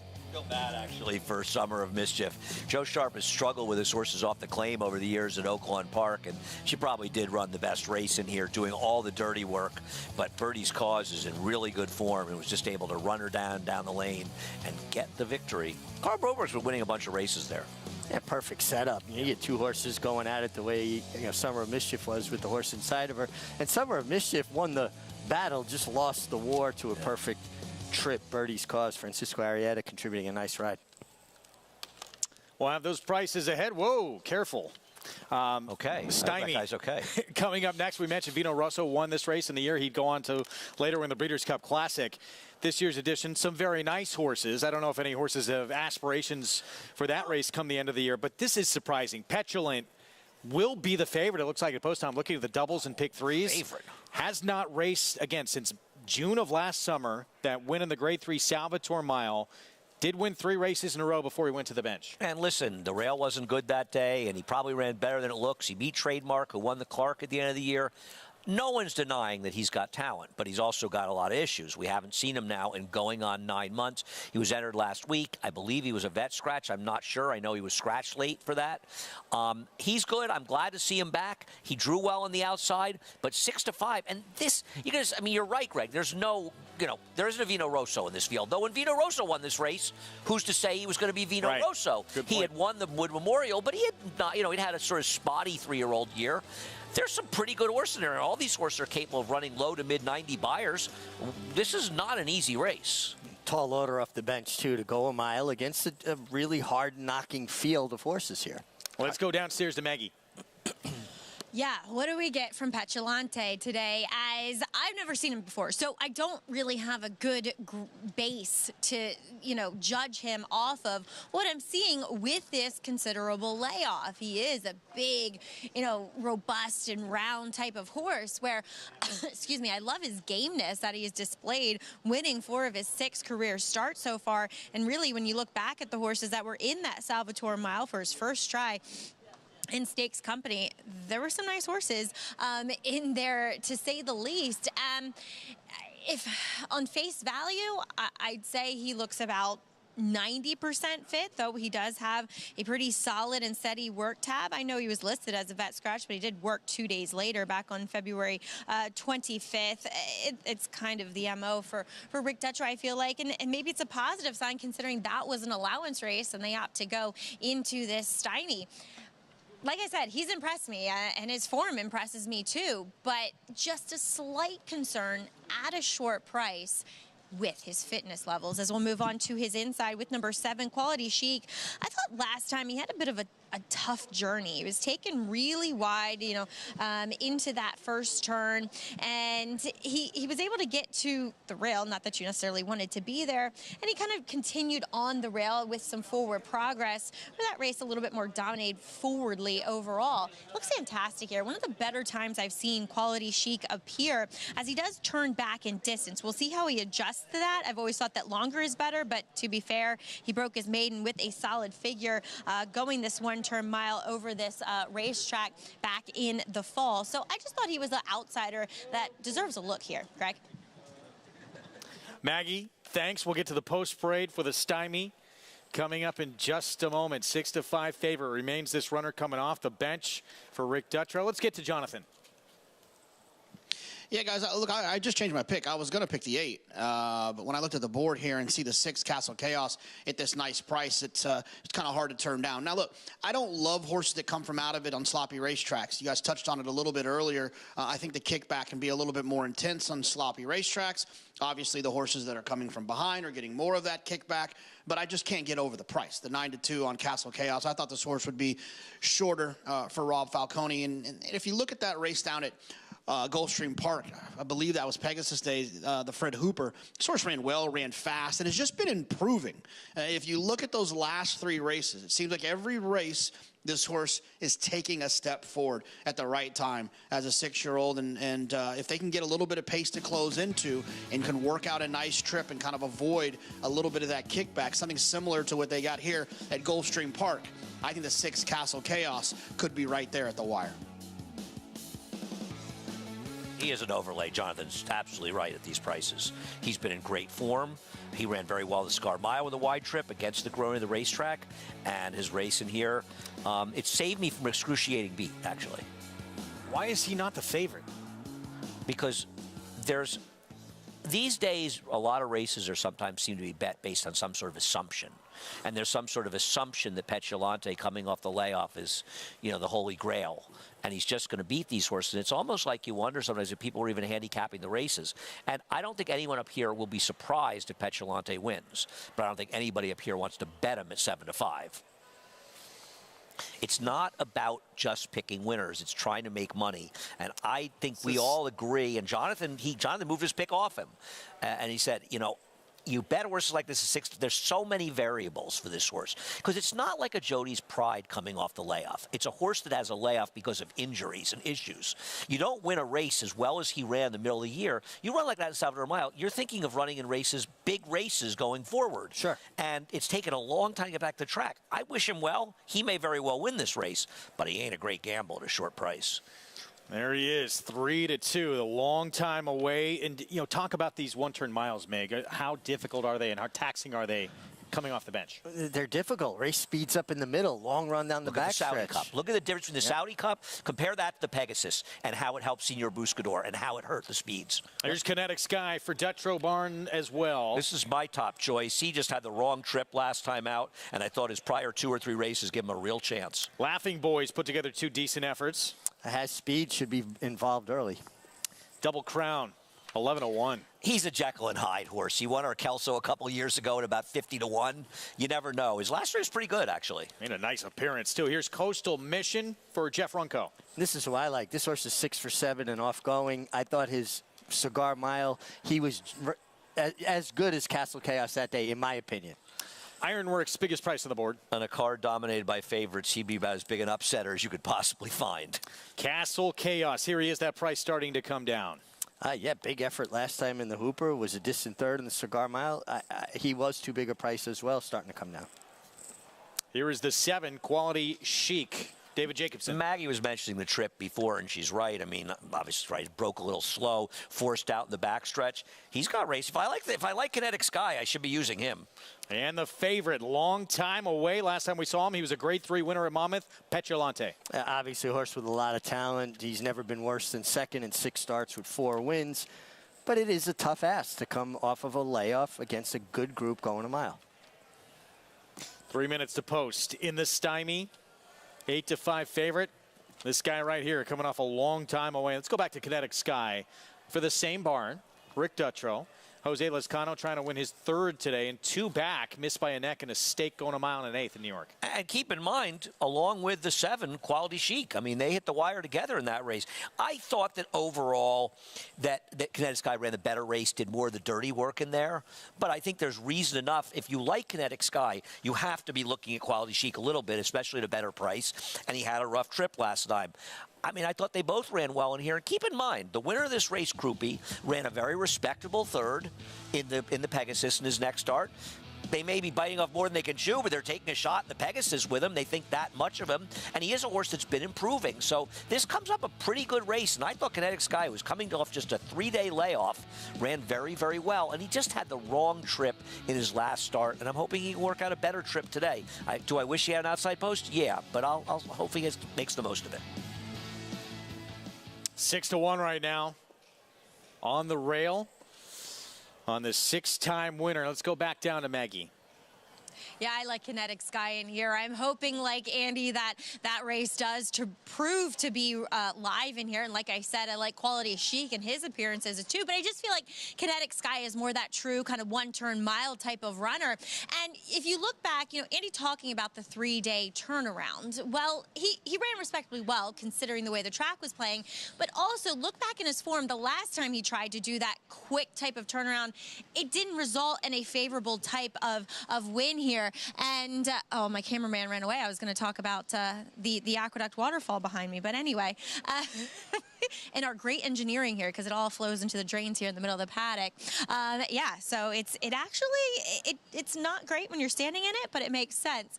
Anyway, Kinetic Sky, that short layoff, I don't think he necessarily reacts that well to it. He's able to run his race, but I think with a month now in between starts, he's looking better than ever, and I think he's a real player here at a generous price, Greg. Lots of positives from our crew here at Kinetic Sky. Don't forget to get signed up, play along. Go to NYRABets.com. That $200 deposit match bonus. Punch that in for new members to take advantage. Bonus 200.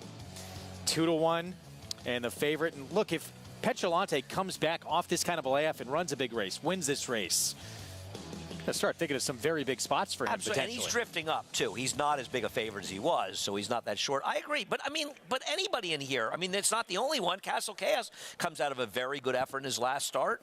I mean, I guess Petulante is probably the one most likely to be a grade 1 type quality or a higher quality horse based on his prior races. Post time for the Stymie. And it's this layoff horse for the Dutrow barn, Petulante from the outside. Last time he was seen, June of last summer at Monmouth in a grade 3 win. He's won 3 straight. Can he win off the bench? Let's go to Chris Griffin for the call. Petulante to the outside. And goes in. All set for the Stymie.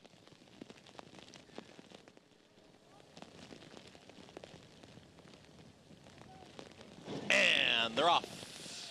Petulante breaks well, so does Quality Chic towards the far outside. Trying to join them, here comes Laughing Boy to the inside, and Laughing Boy wants to push the tempo. It's Petulante out in the center of the racetrack there with Quality Chic.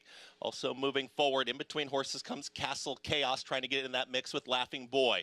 4 across the racetrack. Just behind them, Coastal Mission, then Kinetic Sky. Towards the back end, Double Crown, the trailer. That's Ironworks. It's Quality Chic, who now secures the front. Quality Chic out in the center of the racetrack. Petulante's lost some ground there in the orange sleeves. Is now back to a challenge second. As at the rail there is Laughing Boy and Castle Chaos in between horses in fourth.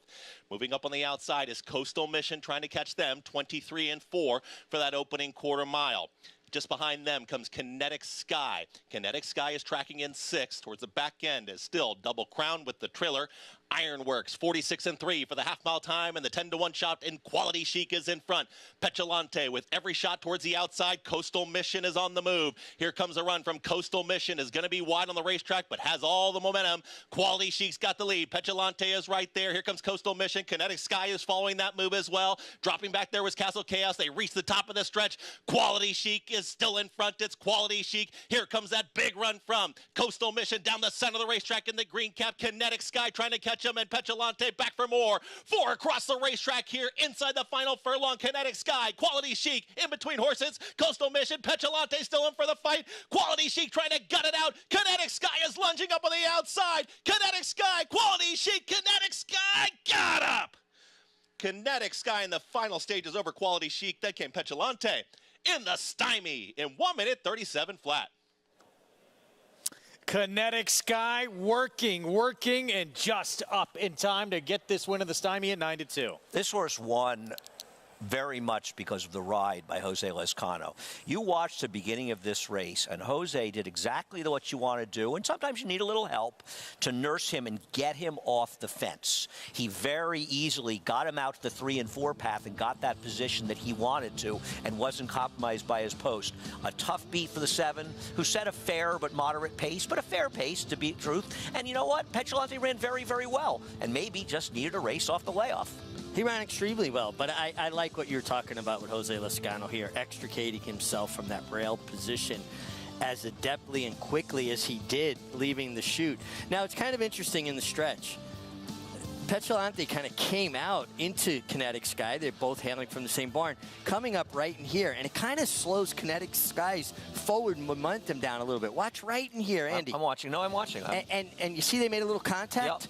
Yep. And it actually slowed his forward progress down a little bit. If he didn't get up and win by a nose, his stablemate would have cost him the win. You know what? Kinetic Quality Chic ran very well, and we talked about him being an overlay too, right? 9-2 on this horse, 10-1. They hit the wire together in that stake, and they're sort of what you talk about coupled horses. Coastal Mission took an awful lot of money. I sort of laughed at you when liking him, and he actually ran pretty well in here to be 4th. He had every opportunity turning for home, and he just wasn't good enough. Either that or he flattened out a little bit of off the layoffs in Cigar Mile, but he had every opportunity. And by the way, Castle Chaos, sorry, Greg, Castle Chaos, totally a no-show.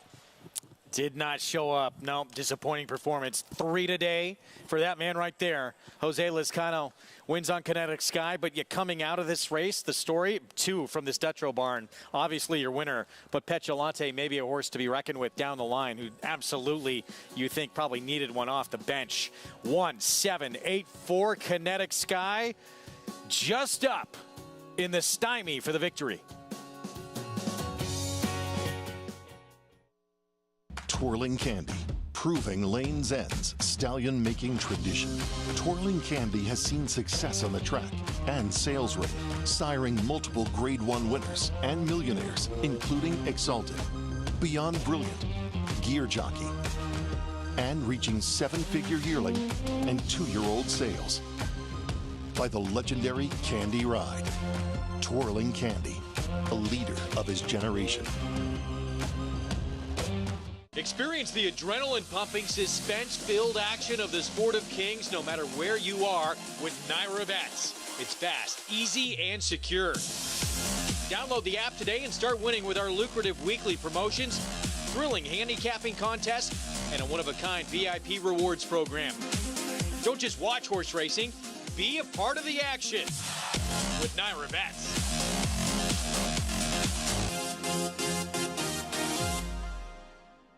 Your guide to selecting a stallion for your mare.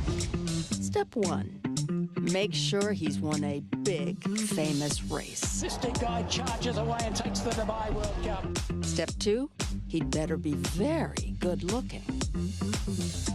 Step 3, he must have excited the support of breeders with quality mares.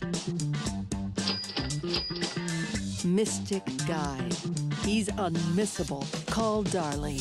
Racetrack Television Network brings you every race, from every track, on every screen, every day. With monthly packages starting as low as $5, RTN gives you great value and access to more live HD streaming and race replays than anyone. Visit RTN.tv today to sign up and watch on almost any device, including Roku and Amazon Fire. RTN has packages that start at $5 per month.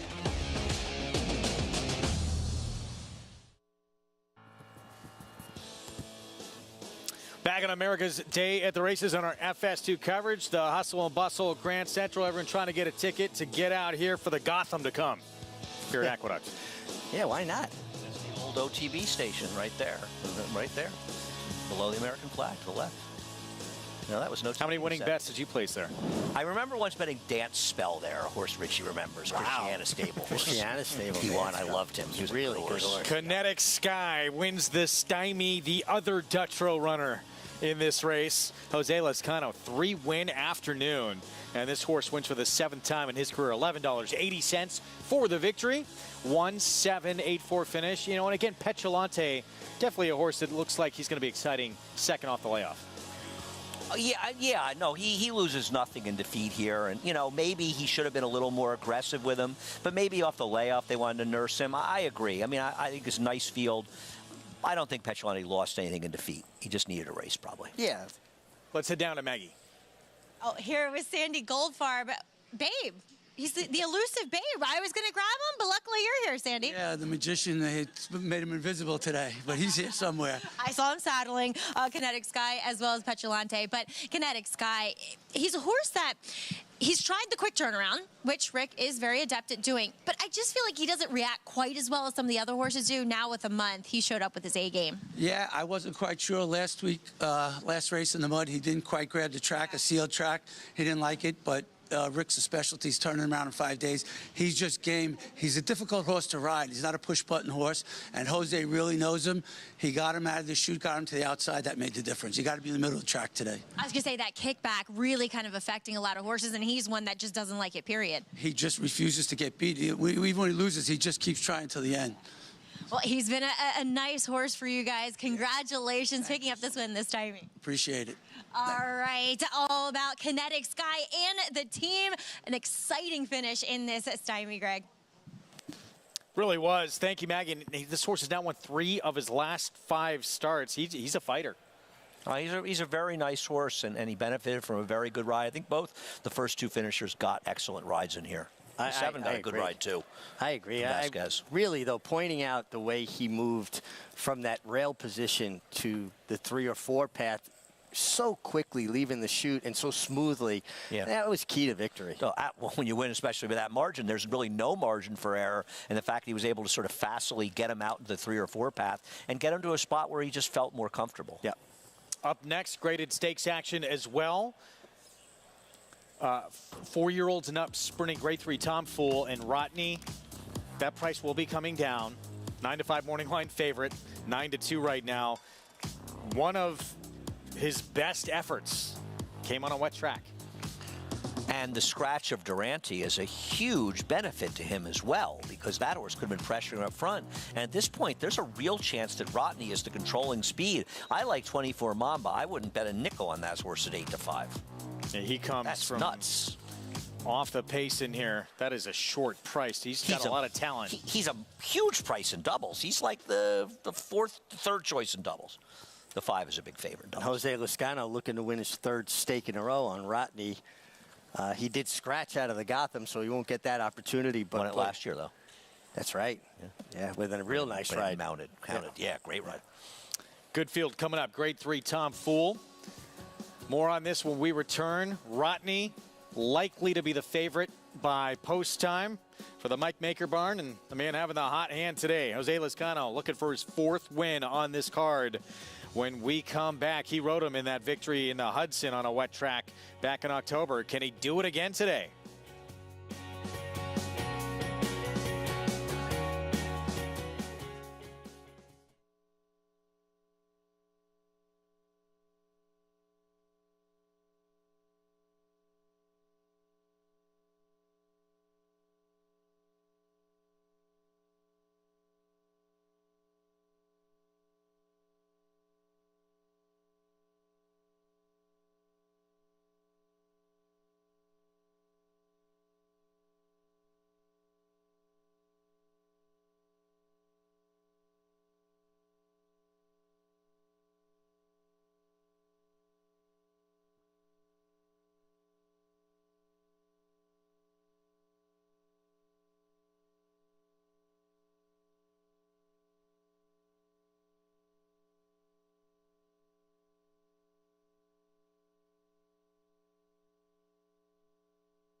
Back with you on our Saturday coverage. America's Day at the Races, brought to you in part by Hill & Dale at Alapa. Grade 3 Tom Fool coming up at Aqueduct, and more on the way from Oaklawn, which is where we take you now. No double breeders, $150,000 purse for Arkansas-bred 3-year-olds and up. Where Bohemian Bow and Lockmore, the 3 and the 4, dominating the betting here. We start with Navy Seal. Oh, sorry, I'm a little behind here. I apologize. Navy Seal coming off a couple of decent efforts, but probably over his head. Blinkers coming off Willow Creek Road at 9-1. Now, this horse was a really good form last year. His 2 races this year leave a lot to be desired. The favorite we'll see next, Bohemian Bow, who is very quick early. I think he's very dangerous, but I'm not sure why he's an overwhelming favorite versus a horse like Peace Dog. Christian Torres will ride for Tom Vance on a horse who 2-back was a winner in the Muddy Seal track at Oaklawn. Next door, Lockmore, he's 5-2, and 2-back he was a winner at Oaklawn off the bench. Honest, hard-knocking, consistent sort closer in a race that I think has an abundance of speed. One of the biggest prices on the board, Hit Scene, lightly raced, just broke his maiden at Oaklawn. Yeah, he's overmatched in this field. Won gate to wire on a Muddy Seal track. As the favorite that day is the big number today. Here's Peace Dog, Isaac Castillo. Yeah, you can see this gray horse, that 2-punch on the grandsire, a lot of influence there. I think this horse is forward part of the pace. Here's the win leader of the field, but a big price, Macho Rocco. Yeah, he's just a little bit over his head in here, though he ran fast enough 3-back. Got some speed. King Peanut, he was pretty good last year as well, sort of like the 2 Willow Creek Road, not as good this year. Not as good yet this year, but at least he's shown some life as opposed to Willow Creek Road. And trained by Danny Pites, I think 3rd off the layup. This will be the kind of pivotal race for I this miss horse. Danny. Let's go to Paulie for more. Last time. Did you? Good guy. He actually is a very good guy, and he happens to be a Met fan too, Andy. So I give him an extra plus to Danny Pites, one of my favorite on the backside in here. Okay, let's get to the 2 favorites that they're betting in here, and they should be. Okay, Bohemian Bow and Lockmore. If you look at these 2 horses, Lockmore, the 4, his last 5 Arkansas-bred races, 3 wins, 2 seconds. His losses in his Muddy Up races are bad races against open company. The 3 Bohemian Bow, last 2 starts against, or 3 starts in Arkansas Bred Company, an 86 buyer, an 86 buyer, and second in the Rainbow. So, you know, these two horses tower when it comes to the Arkansas Breds, at least in their past performances. Now, I get where the 6 Peace Dog and the 8 King Peanut are horses that can be right there, but you look at these kind of horses and you're wondering, okay, has King Peanut kind of peaked a little bit? His last 2 races, he hasn't been the same. And, you know, Lockmore is, I thought, would be the favorite in here, but because he just falls out of the gate. The thing about the 4 is, do not look for him to break well. I mean, everybody always wishes that a horse is going to break well. When 11 out of 12 times you don't break well, you're probably not going to break well. So the 4 is going to drop to the back and hopefully gets the pace that Mig was talking about. I will say this. The 2 Willow Creek Road is interesting to me. I thought he made a tremendous appearance. Mac Robinson's horses have been running a little bit better of late. This horse, you know, last year was dominant. And then the last 2 races, you know, maybe didn't like the mud at 2.5 to 1. And then was left in the gate, rushed up in a 21-2. You know, maybe if this horse can just settle a little bit, break a little better, I think you're getting value on a horse that has some talent with the 2, but he's going to have to put it all together because the 3 and 4 are 2 sharp Archie Breds. I'll give the edge tiny bit to Lockmore. He's not going to break. He's going to be flying late. Yeah, Paulie, thank you. He brings up that 2 horse. Look, this horse was really good last year. But what happened? Just has not come back the same horse. He went to the bench from May until January of this year and just has not been the same. We'll see if that equipment change wakes him up a little bit. I'm going to try Peace Dog in here. I think at this price, he's worth a play. I do think Bohemian Bow is the horse to beat. I have no denying it. I thought his last race was pretty good, and maybe being on a dry track, maybe he just didn't like the mud when he was on it. He's got back races. I think he's an overlay at this price. No double breeders. $150,000 purse here for Arkansas bred runners. And it's the 3 Bohemian Bow, the speedster, the 8-5 favorite. Matt Dinnerman, the call. 2 back, Lockmore and King Peanut.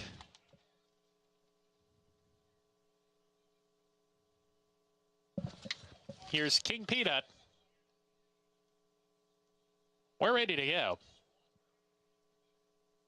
And Leroff, Bohemian Bow, rockets out of there, caught a beautiful beginning, and is sent out of the gate to get to the front. Hit Scene, the recent maiden winner, up to apply pressure at a price. He's a half length off of Bohemian Bow. Willow Creek Road down on the inside. He's in the 3rd spot. Macho Rocco alongside of him. King Peanut is wide on the course. Then comes Lockmore. He's alongside of Peace Dog. The first 7 only separated by 3 or 4 lengths into the turn, and a gap of 3 to Navy Seal, who's at the back of the pack. Into the far turn, Christian Torres lets Bohemian Bow stride clear, gets to the fence, and leads a length and a half. Hit Scene already under pressure. Willow Creek Road moving inside of him.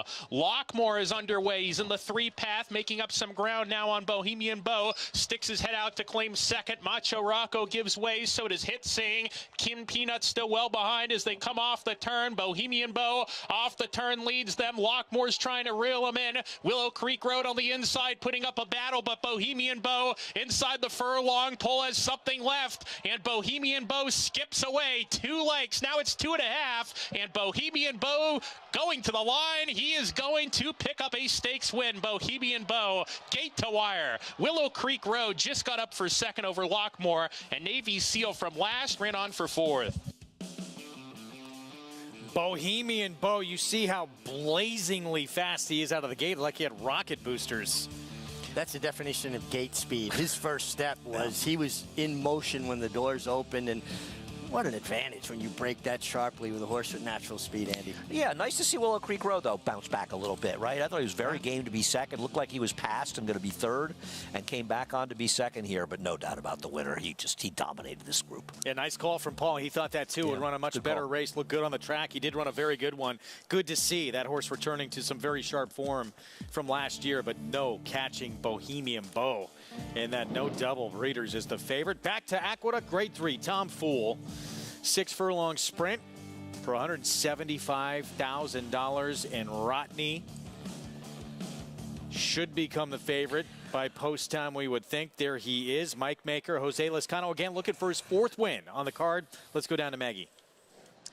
Yeah, I'm a big Charlie Baker fan, but I don't get 24 Mamba. And like you said, Greg, I do believe that we'll see Rodney as favorite, and he should be, at least from my vantage point, too. Looking at these horses physically, Rodney just looks superb, as he typically does. He's a very good-looking son of Run Happy.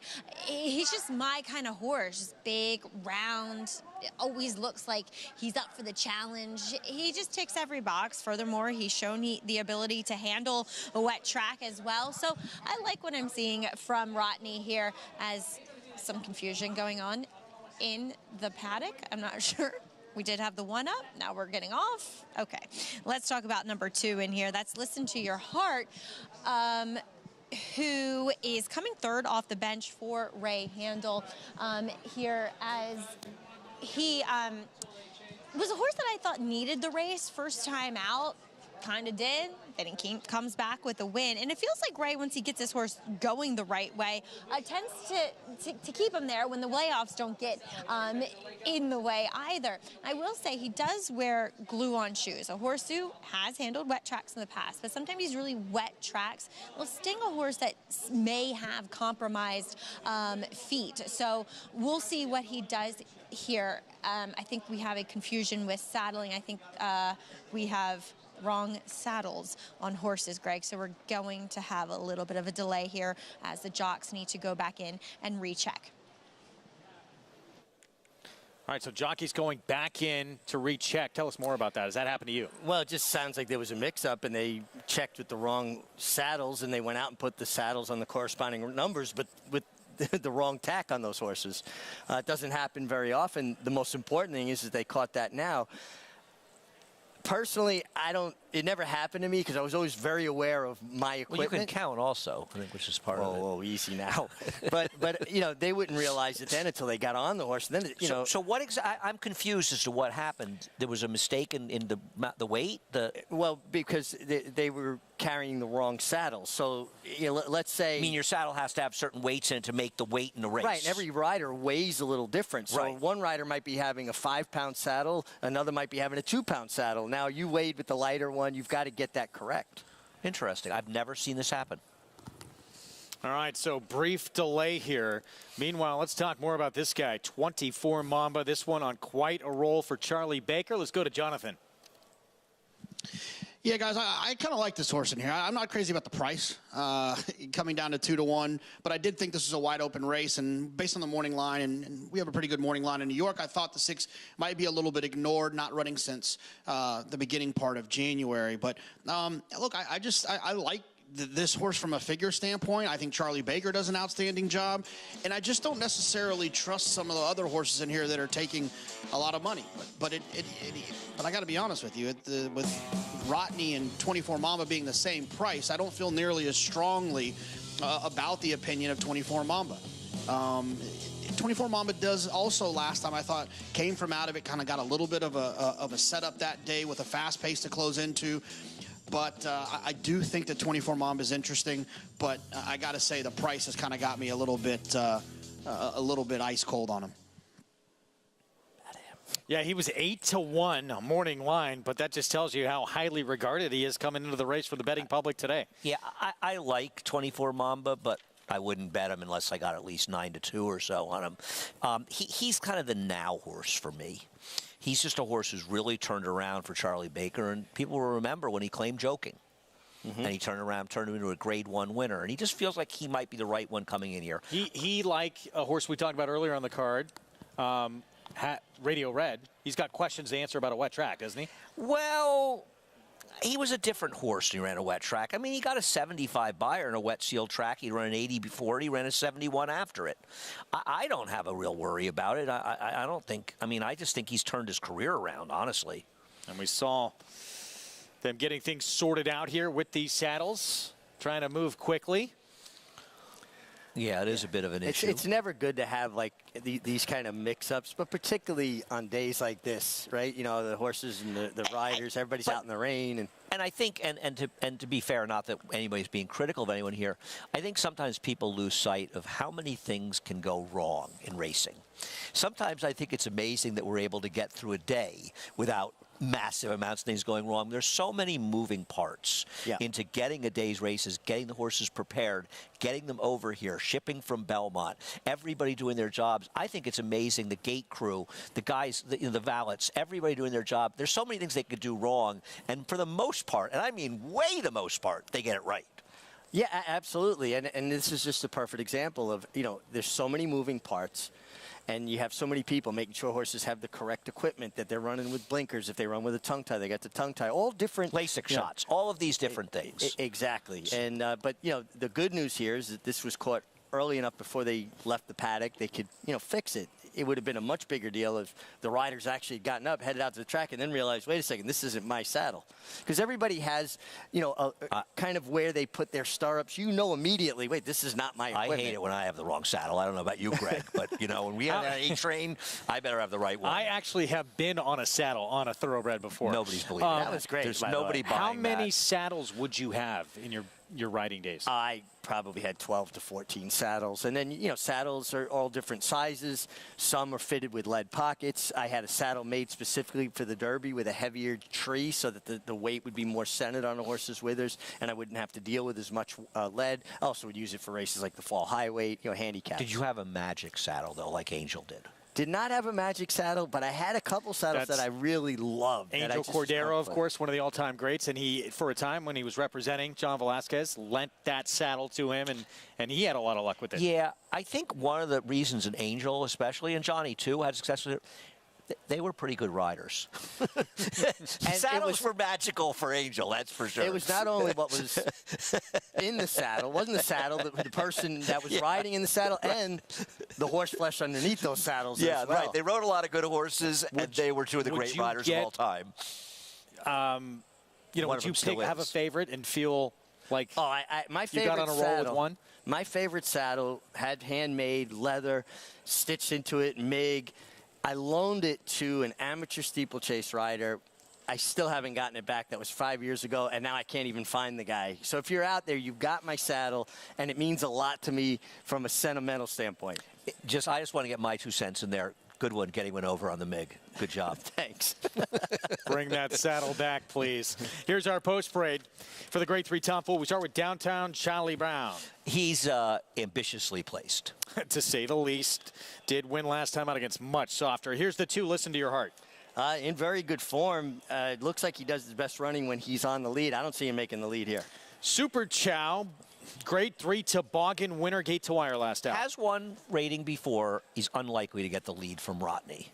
11-1 next door, Manny Wah, the 8-year-old. Chase Super Chow around there last time with a good effort. Is going to have to show up with his A-plus effort today. Rodney, now he is the 9-5 favorite. 9-time winner from 17 starts. And listen, he's supposed to be favored in here. He's in great form, and if he runs back to his last race and he looks like controlling speed, he's going to be very hard to beat. Dylan Davis on 24 Mamba, trying to make it 3 in a row. Horse is just in very good form. It's just really seemed to have found himself. Always dangerous when a horse is in good form. And David Jacobson was stage left, who was beat in that toboggan. He ran 4th behind Super Chow and Manny Wah. I don't think he's totally impossible. He chased off the rail. The rail's the place to be last time. I could see throwing him in at a big price. Florent Giroux in town to ride. Let's go back to Rodney. So 9-5 here on a horse who, very good runner, New York bred. And you look, one of his best performances ever. Muddy sealed track in that Hudson. Listen, he's fast. He's dangerous. His Hudson was tremendous. That was a wild pace he set that day. Last time out, he engaged. He drew off. I'm not knocking him. I think he's in great form. I think he's the horse to beat. I'm just trying to beat him here. This was a safe Florida Sandy. This was last time out, and he just dominated. Won by 4 lengths on a sloppy sealed track. Can we talk about the 2 a little bit? By the way, listen to your heart. I don't think he's impossible, and he likes a wet track, doesn't he? And he's been an improved horse for Ray Handel. I think Rodney's sort of the goods, but I thought 24 Mamba and Listen to Your Heart might be the interesting other possibilities. Do you think Listen to Your Heart will run as effectively from off the pace? Not that he's going to be far away, but no, I think that's a fair question. Well, he rated going back on a sealed track a couple years ago. I think it's a very fair question, but he's shown an ability to rate. I think it's more Kay's going to have to work on the kind of trip. She's in a similar situation that Jose Lezcano was in last time, and is she able to maneuver? It's not easy. throw out the performance, too, when he didn't show up against Rodney. Obviously, he went to the bench for quite some time off that. Probably something would have missed. He's come back, and he's been as good as ever. Let's go down to Maggie. Wow. If you guys ever complain about being outside or up there again, it is rough conditions. So hats off to all and everyone who is making the show happen today. Outriders, pony people, jocks, every horseman, to just name a few. But I do want to touch on 24 Mamba. Like I said, I'm a huge Charlie Baker fan, but when you match him up against the likes of Rodney or even Listen to Your Heart or Super Chow, he doesn't quite match up to them physically. So for me, he was the short price horse that I just wasn't sure about today. And plus, doesn't have an outstanding record over these wet tracks, guys. Let's go back to Super Chow for a minute. You wanted to bring up something, Mig, that you've seen with him recently. Well, it just seems to me outside paths are getting the best of it today, but Super Chow has a habit, a propensity to want to bear out. And last time he bore out badly through the stretch. So maybe Katie Davis, even though you want to get off the inside, maybe you don't want to overcommit outside that horse. That's a great point. Yeah. Matty Over. Thinking of when Joel Rosario got in trouble with Damon's Mound, that race in Saratoga a couple of summers ago. It was a horse for Stevie rode for Asmussen. Yes. Yeah. That's the 3 Super Chow with Matty Over coming off that win in the Grade 3 Toboggan. Favorite, the 5, Rodney. Jose Lezcano looking for a 4th win this afternoon. There's 24 Mamba trying to make it 3 straight, jumping up in his graded stakes company off those 2 impressive back-to-back wins. It's the Grade 3 Tom Fool. Let's go to Chris Griffin for the call.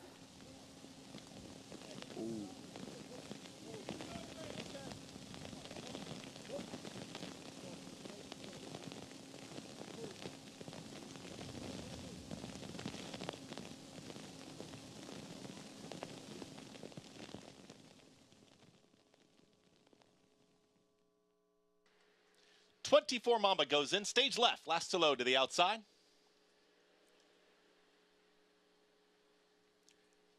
And in. All set for the Tom Fool.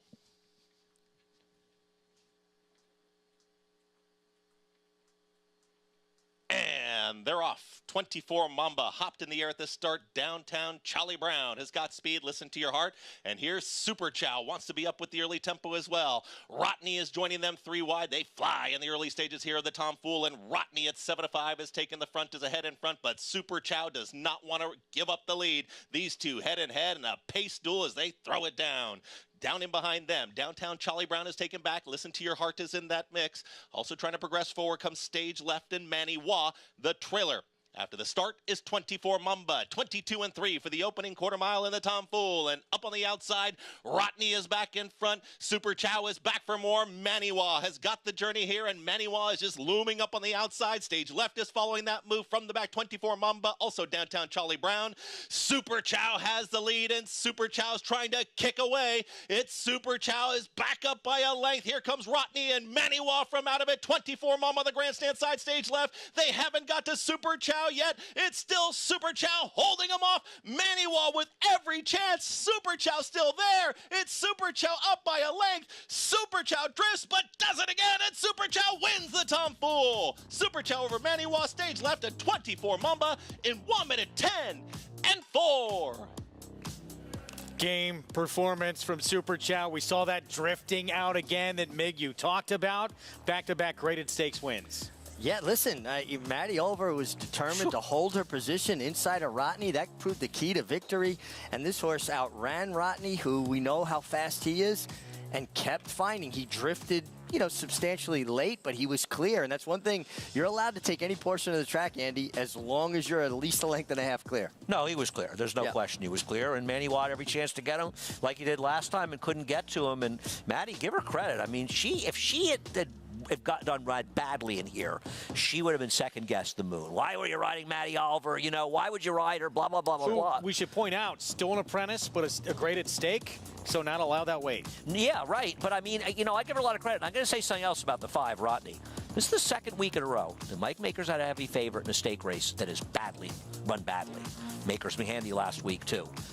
Sort of interesting. He did not run his race today because this was a very honest pace, but he's that kind of horse and he just fell apart and this horse kept finding more. I did not like her at all today. I was dead wrong. Super Chow, back-to-back graded stakes victories, both on wet tracks. Wins the Toboggan, it's 7/8. Wins the Tom Fool, cutting back to 6 furlongs. Bears out in both those races, but still gets it done. Gets it done, and Maddie Oliver seems to really get along with this horse because she doesn't get in his way, right? She allows him to use his speed. Sometimes there are horses, and Andy, you've seen this over the years, that are better off going faster than being held up. Yeah. And then they rolled the dice with that move, and they risked looking bad and said they looked great. And this was a terrific performance. That is a fast race on this racetrack. Very happy, young and up-and-coming rider, Maddie Oliver on Super Chow, riding for Jorge Delgado and Lee Farm, still to come. Our main event on the road to the Kentucky Derby, the Grade 3 Gotham. Linda Rice with the speedy El Grandeo. Looked like he was going to win the Grade 3 Withers weak and late. Won't have to go quite as far today. Will that be the difference in the Gotham?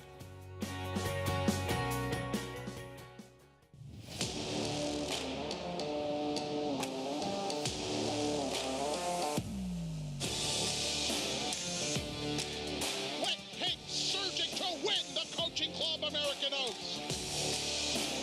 Forte to win the Breeders' Cup Juvenile.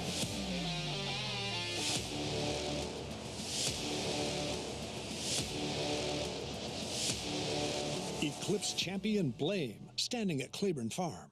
It's America's original sport, and no one covers it better than America'sBestRacing.net. From the sport to the lifestyle, the best races, horses, and destination venues, cocktails, gambling, fashion, and more. America'sBestRacing.net is a sport for you.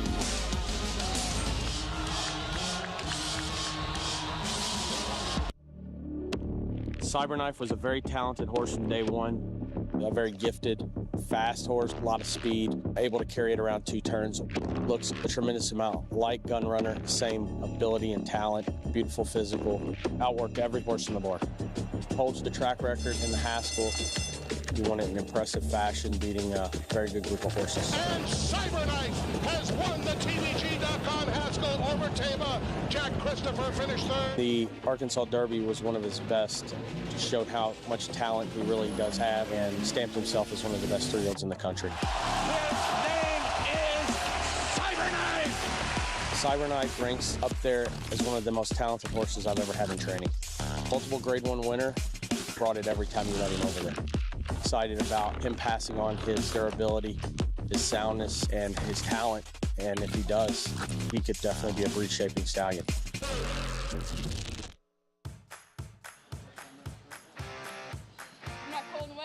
Welcome back to America's Day at the Races. Maddie Oliver with the hot hand with Super Chow, getting back-to-back graded stakes victory, your first stakes victory ever aboard this horse, Maddie.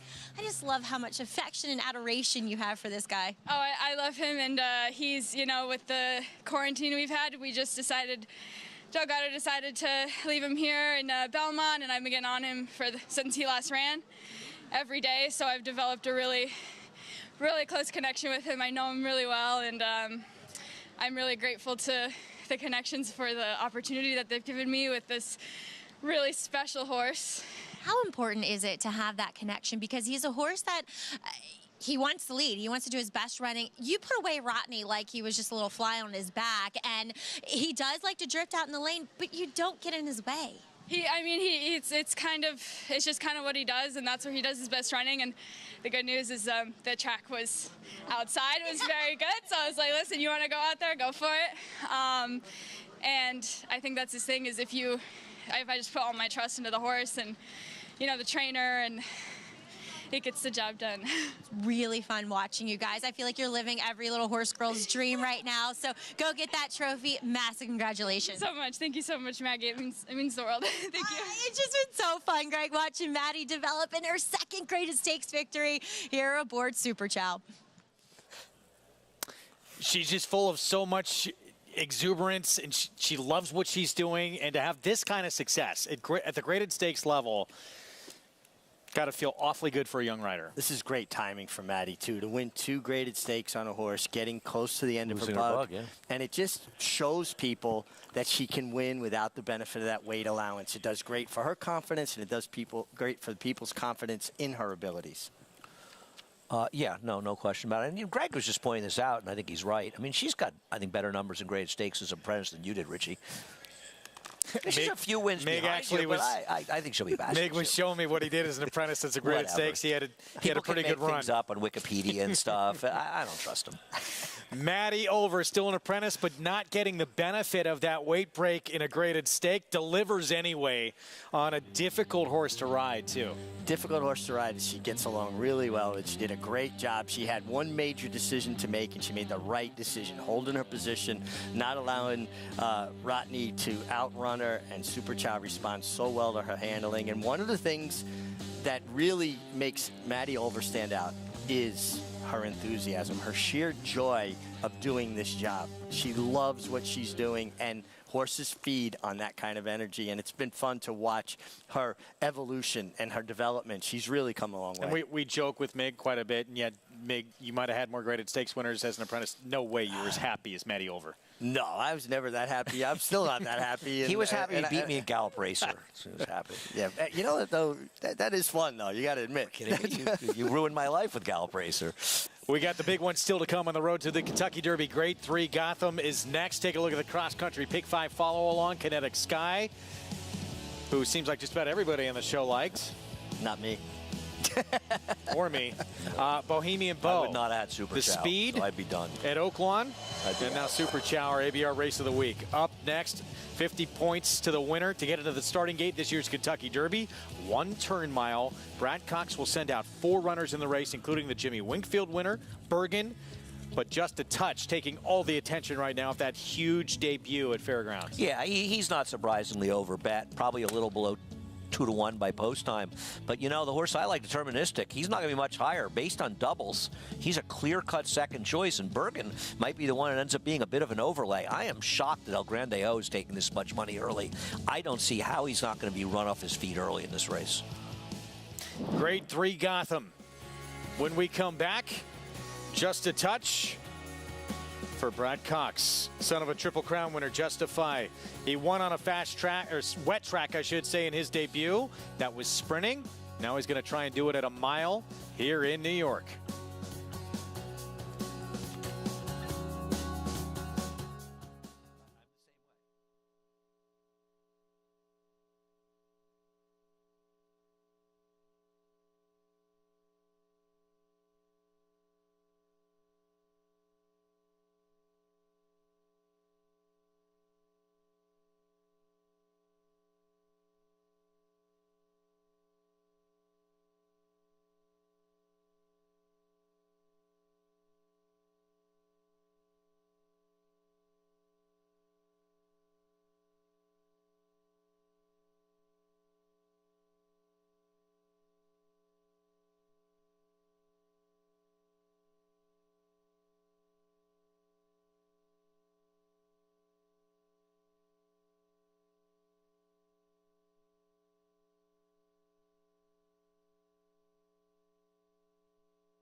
Back with you on our Saturday coverage on FS2, America's Day at the Races, brought to you by America's Best Racing. For the love of the race, visit americasbestracing.net. Today, our ABR race of the week. Grade 3 Gotham on the road to this year's Kentucky Derby.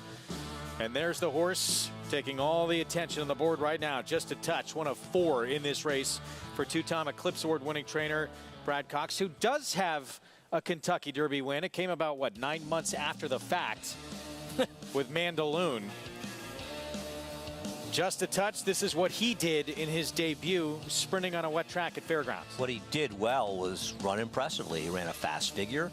He handled a wet track. He looks good on the racetrack. He's supposed to be able to handle more distance. The one slight concern I have is he broke a little slow. Now, first-time stars, a lot of them break a little slow, and they're fine. But this would not be a good race to break a little slow, and especially for him with his speed. I think he's an underlay, but I still think he is the horse to beat.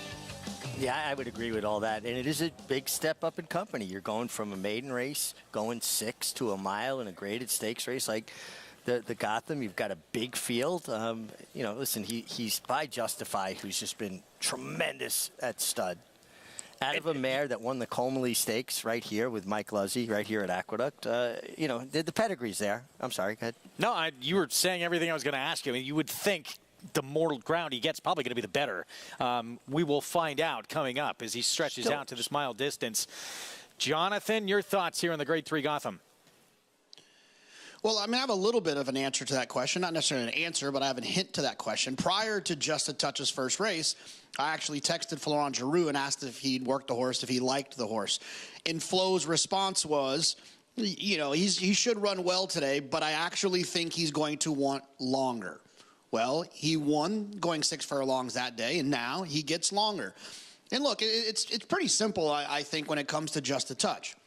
If Just a Touch is a talented horse, then that's likely not enough to get him home today with this expectation of the quick turnaround, not the quick turnaround, excuse me, but the kind of the aggressive move into a longer race and into a tougher race.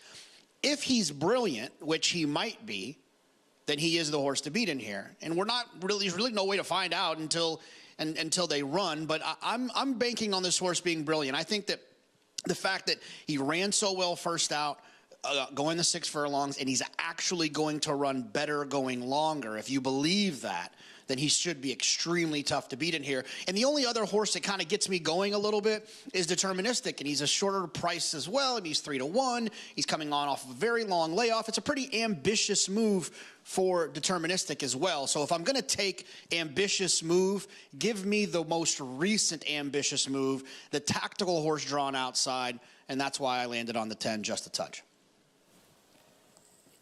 That's a lot of hype, Jonathan.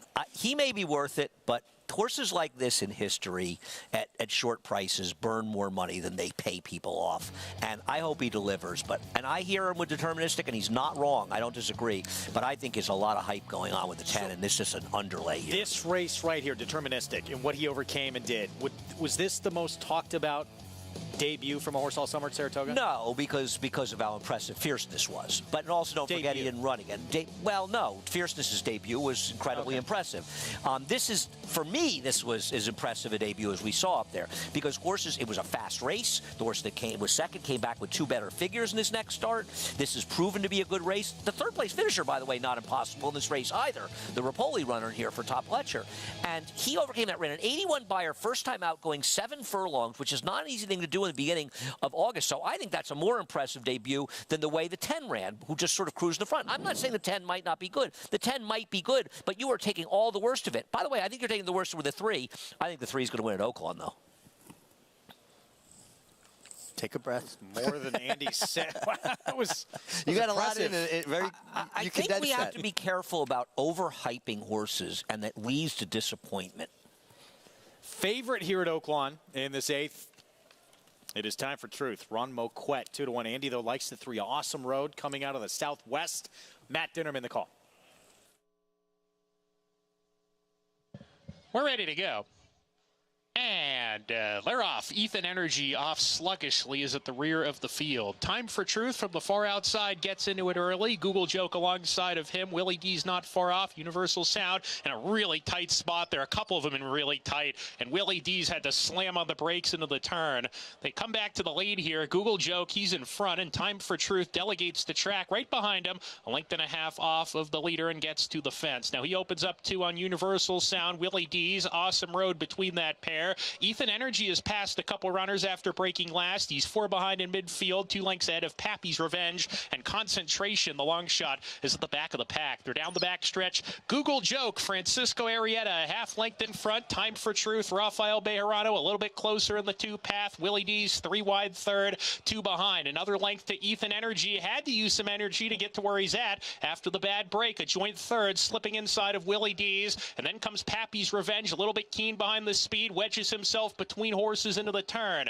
Universal Sound has lost a few spots. He's on the outside. Ricardo Santana getting to work on him. He passes Pappy's Revenge. Awesome Road shaken up, needs to turn it around. Concentration has been outrun. They round the far turn. Time for Truth up to put a head lead on Google Joke, who's back at second. Time for Truth and Rafael Bejarano appeared to be going well at the top of the lane, and they turn for home a length and a half in front. Bejarano gives him a cue to finish, and now Time for Truth accelerates, opens up 2. Willie D's in second. Pappy's Revenge third. Awesome Road trying to come on. Time for Truth approaching the 16th pole. He's got a 3-length lead. Willie D's is chasing. Pappy's Revenge right behind him, but Time for Truth is going to do it. Time for Truth, your winner, a length and a half. Willie D's was second. Pappy's Revenge third. Photo for fourth between the 2 Cox entrants. Ethan Energy on the rail. Awesome Road on the grandstand side. Ron Moquett-Barn, Rafael Bejarano, Time for Truth, Omaha Beach 3-year-old. I did not trust him stretching out, and I was dead wrong about him in Awesome Road. I've had enough of him. This is a real nice horse. I was there both times that he ran at Oaklawn. Really nice debut. And then just chased Valentine Candy. I actually outran Valentine Candy, got run down by him. Stretched out nicely here from that outside post. This is a really nice colt by Omaha Beach. Yep. 2 sprints stretching out, and yeah, just not beat by a lot to the best 3-year-old sprinter in the Midwest in that last start. Back to the Grade 3 Gotham. And there is Just a Touch, the son of a Triple Crown winner, Justify for Brad Cox, and he will get a big test here. It's a lot to ask. Start number 2, stretching out, graded stakes competition. We'll see if he is up to the task as we go to Maggie. And Greg, actually going to start with Deterministic, as he is the one coming off the considerable layoff. And as it was reported earlier on the show, it did have to have ankle surgery after that debut, but has been training forwardly down at Payson Park for Christophe Clement with Pandagate, who would win the Gander against New York breds. Deterministic was one that I will admit I did not like the looks of first time out. He was kind of small, backward, weedy looking, looked as though he needed to fill out. He was kind of acting green once he was on the track. I'm looking at a different animal this time around. He's filled out. He's behaving beautifully here in the Aqueduct paddock. He looks ready. And furthermore, I think he's a horse that should actually appreciate this wet going that he's getting here today. He has definitely come along mentally and physically from that debut way back when in Saratoga. Moving on to the horse taking all the attention. Another second-time starter who won his debut, but only 2 months ago, and that's Just a Touch in here for Brad Cox. Excuse me, a little less than 2 months ago. Look, I think he'll appreciate the stretch out in distance. He's very long and rangy. If you go back and watch that replay where he won easily, when he kind of got up to the horse that he had to run down, he just looked twice the size of that runner. And he is. He's a big horse, but also feels as though he's a little bit unfurnished. Like there is some more development to do. And against this field, he looks as though he's with peers and not an absolute standout. So I'd be a little leery of him at a short price, but obviously one that has shown the capability of handling a wet track. Now I have a complete wacko horse for you, and that is the other Brad Cox horse in number 6, Air Cav. Now, it's unfortunate it's another wet track. I wish he could see him on a dry track. Last time coming back off the layoff in the Jimmy Winkfield, he couldn't keep pace early. He tipped out in the stretch. He made up mild ground, but he's a horse that I've always thought that looks like he wants to go longer. So he gets it here second off the bench. I noted that he had filled out, gotten stronger, and a lot more mentally matured. He is one, Greg, that I think suits this one-term mile, and he makes an excellent impression as a long shot. Interesting. 71-1 horse that Maggie's pointing out there for Brad Cox. That's the fourth of the four, I would say, from the Brad Cox barn, but you never know. I bet him last time. Did you? Yeah. At 5-1. Ran well. Road to the Derby. Well, we got the Gotham. We're going to see Uncle Heavy, among others, coming back in that Wood Memorial 100-point race on April 6th. I'm looking forward to seeing him. He ran very well. Butch Reed horse. And speaking of Butch Reed, well, he's got this one, too. Maximus Meridius. Speed sprinting. Butch Reed shipping in. Always respect him. Deterministic. Poor break. Huge finish in that debut at Saratoga. I can't bet him at this price. I don't disagree with Jonathan. It's a big ask in this situation, but I believe this is a very, very talented horse. I picked him on top, and I think he's going to prove to be a very good horse. 57-1. Facenda broke his maiden at Turf Paradise. Yeah, real ambitious spotting here. This is a horse, though, that works consistently fast in the morning. He must be eye-catching. Deposition. Uriah St. Louis, a trainer known as a long shot specialist. Well, he outran his odds last time, but he was on a good rail the whole way. Here's the big long shot, the fourth of those four from Brad Cox. Maggie just touched on Air Cav. Biggest endorsement I can give is that Maggie touched on this horse. I don't like him on paper, but I really respect what Maggie has to say about horses physically. El Grandeo, he had the lead in the stretch and the Withers at 1 1/8, and he weakened late. Now he only has to go a mile. I'm not sure. He's not the biggest underlay on the board. His current odds are 9-2, to be honest. I don't know how he gets a trip that can win it here. Brad Cox horse here with Bergen, the Jimmy Wingfield winner. Real nice effort. Last time, he's always run consistently well. He projects to sit a good trip. Eliminate. He was the favorite in that deterministic victory at Saratoga. He just broke his maiden. He is an insane overlay at almost 30-1 in this race. I think he's more like a 10-1 shot in this race who should handle this distance perfectly. Just a touch. 8-5. Florent Giroux for Brad Cox. Very talented son of Justify out of a graded stakes winning mare. Big step up from maiden race to the Gotham. It's a big price, too. Lightline, he was third in the Withers for Brad Cox, 20-1. And to be fair, he was against the track last time, so you want to take a shot with him at a price, I don't think you're out of your mind. And Capital Idea, the other Christophe Clement runner, he got a big figure in that maiden win in the slop at Aqueduct. He's coming down to a more reasonable price, and I think he's probably supposed to be about 6 or 8-1 in this race. His maiden win was good. He draws well on the outside. I definitely think he's a player. Well, Maggie has plenty to ask about, and he's got 4 runners in this Gotham coming up. She's with Brad Cox. Yeah, we'll have to take a deep breath here and pace ourselves as Brad sending out 4 here. Do want to start with the hot horse, so to speak, and that is Just a Touch. One with the utmost ease at the fairgrounds. You get similar track today, at least as far as the wet, sloppy track is concerned. Talk a little bit about the stretch out. He's huge. Yeah, he's a big horse out of a Taffet, man. I'm confident that he'll go long. I mean, we'll see how he handles the 1-turn mile. We thought that would be a good progression in regards to distance and stuff. When we don't get that down south, it's 3/4 or 2 turns. So here we are.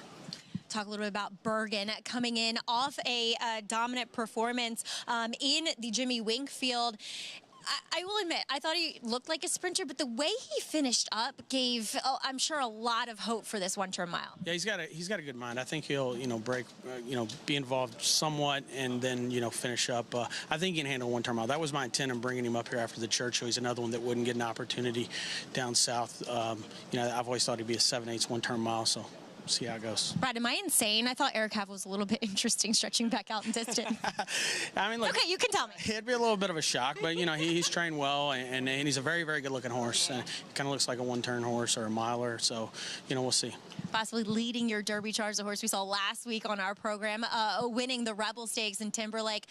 Brad, I think he matured so much mentally. Talk a little bit about what you saw from him in the running of that race. Yeah, for sure. The first turn, he handled the first turn really well. He didn't at the Breeders' Cup. He kind of got in tight, kind of got in a little bit fight with the jock, maybe a little bit. But overall, he has matured. He's settling now. We felt like he had settled a little bit in his works, and he finished up well. And ultimately, if you're going to go 2 turns or 1.25 miles, you're going to have to take a breather at some point, and he did a very good job of doing that in the Rebel.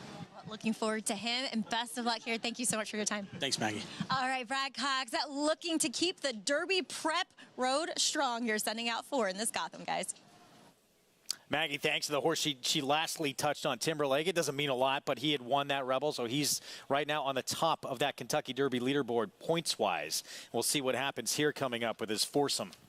I thought it was a really nice effort from Timberlake because he settled much better than he had as a 2-year-old. Usually when he was in amongst horses, he had a tendency to get very keen, and he didn't see that. And it's so important for a horse to wait on the rider, listen to the rider's cues if they're going to be effective as the distances stretch out.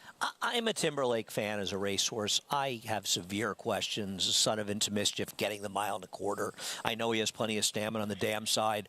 I'm a fan. I'm not knocking him. I just wonder a little bit if he's going to be better a little shorter and ultimately. We've talked about a couple of long shots in here that don't deserve to be anywhere near the price there on the board. Who's the most interesting of the obviously deterministic, just a touch. Bergen, they're the players. I think Eliminate. I think Eliminate at 27-1 is outrageous. But I also think Capital Idea, horse you and Maggie like, is very interesting at 8-1 as well. But I still like deterministic. 9-5 favorite on Just a Touch. Bergen for the same barn. 4-1, won that Jimmy Winkfield. Who will step up and earn those 50 points to get into that starting gate for this year's Kentucky Derby? Grade 3, Gotham from Aqueduct. Let's go upstairs. Chris Griffin, the call.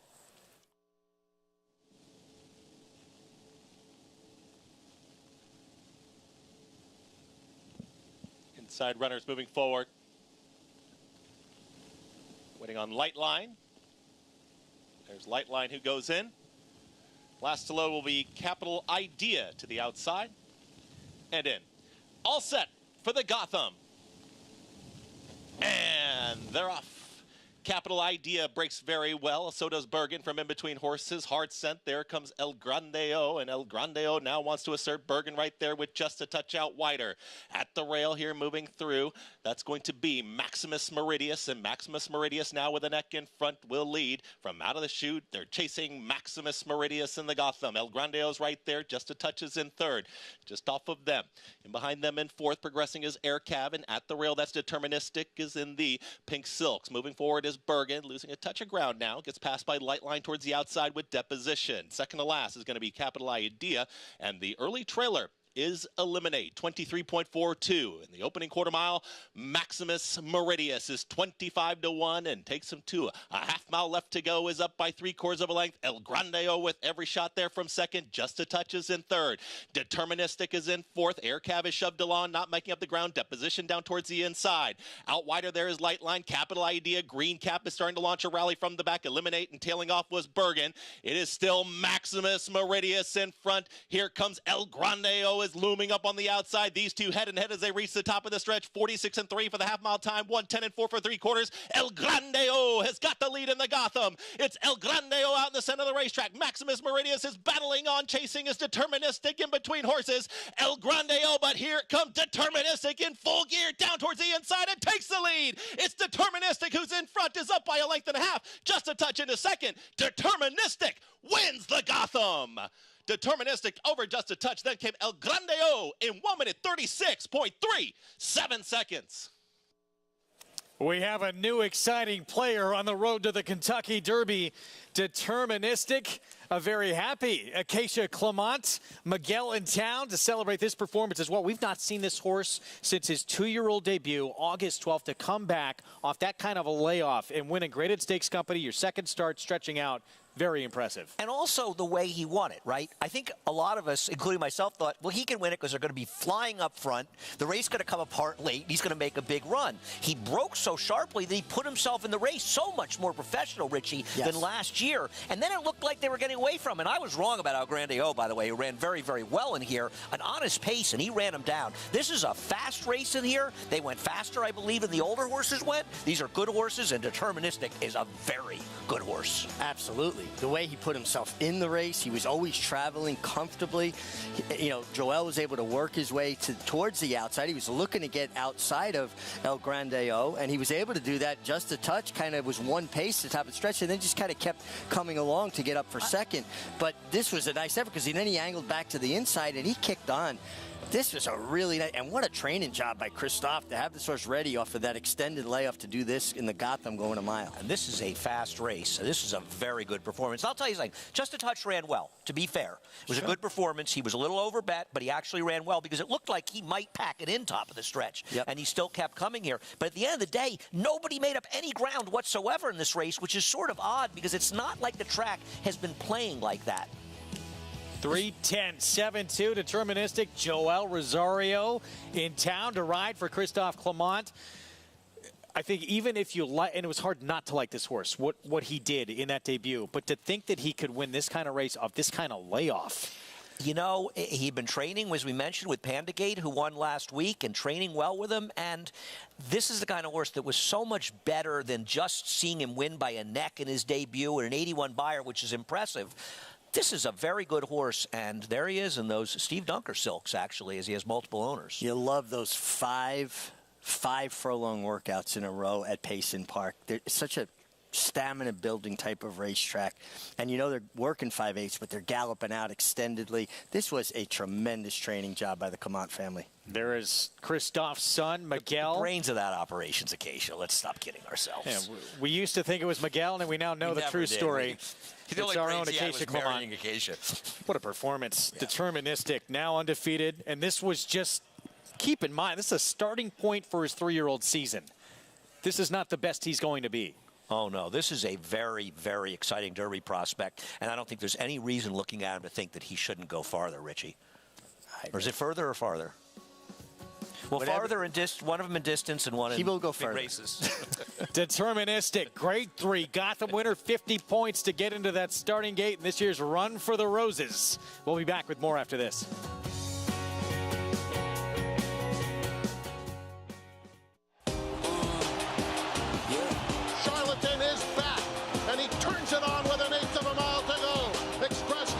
Into second, Nashville dropping out of it, and then Collusion Illusion. What a spectacular return for Charlatan, who will romp in the run-happy Malibu Stakes by 4.5 emphatic lengths. Charlatan, ultra impressive. It's a new day for a new king. Experience the adrenaline-pumping, suspense-filled action of the Sport of Kings no matter where you are with NYRA Bets. It's fast, easy, and secure. Download the app today and start winning with our lucrative weekly promotions, thrilling handicapping contests, and a one-of-a-kind VIP rewards program.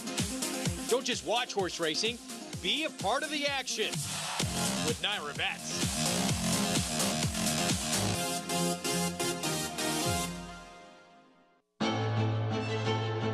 Jackie's Warrior quickly in front here by 2 lengths. Here comes Jackie's Warrior up the inside to take over the lead from Life is Good. Jackie's Warrior remains undefeated here at Saratoga, and he wins an unprecedented Grade 1 stakes at the Spa for the 3rd straight season.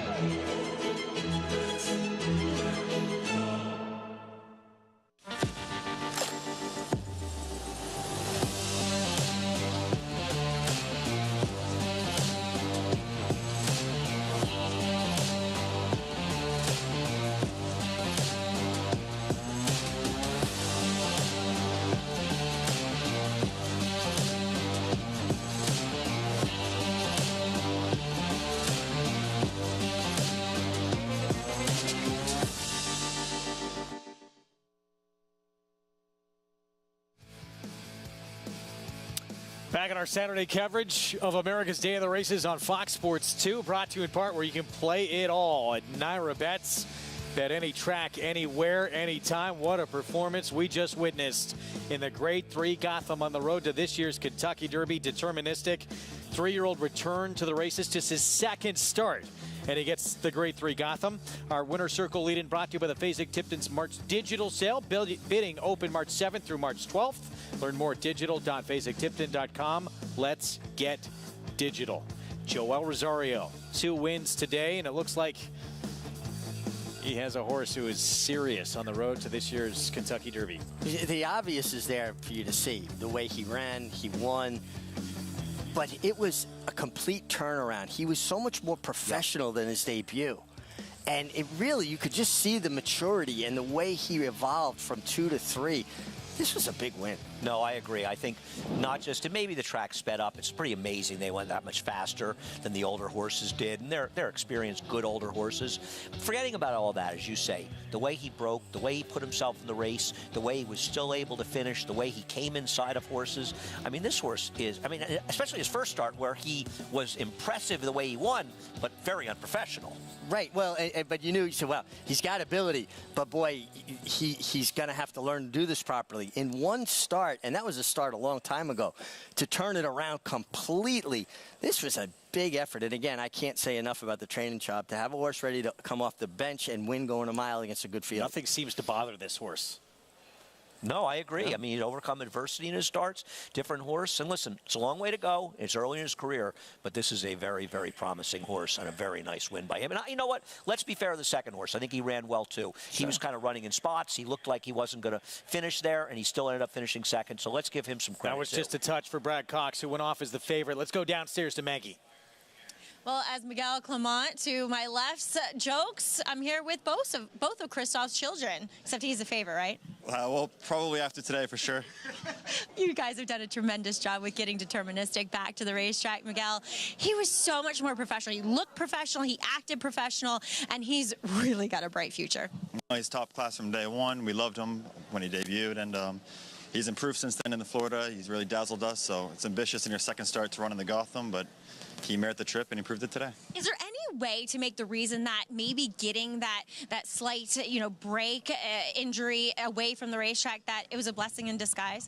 Yeah, no, he didn't have an injury. He had a small setback, but I'm not sure because he was top class as a 2-year-old. He's been top class now, and I think he's only going to continue to improve. So I'm not actually sure that he needed the time, to be honest. All right, well, onwards and upwards from here. Joel, you were aboard this horse first time out. Talk a little bit about today and how he has maybe changed since that debut in Saratoga as a 2-year-old. Yeah, he did. I mean, he broke better today, and he was a little more up in the race today. And, yeah, I was really happy with him. We just, with the many track, you never know. I mean, but he did really great. He's, every step of the way, he looked like he was there for me. And then, he just keep galloping the way with that long gallop that he has. Joel, not to take away from Deterministic, but it seems only fitting that both you and Christophe Clement are now on the Hall of Fame ballot. First year of eligibility. Talk a little bit about, the feeling you got when you heard that news.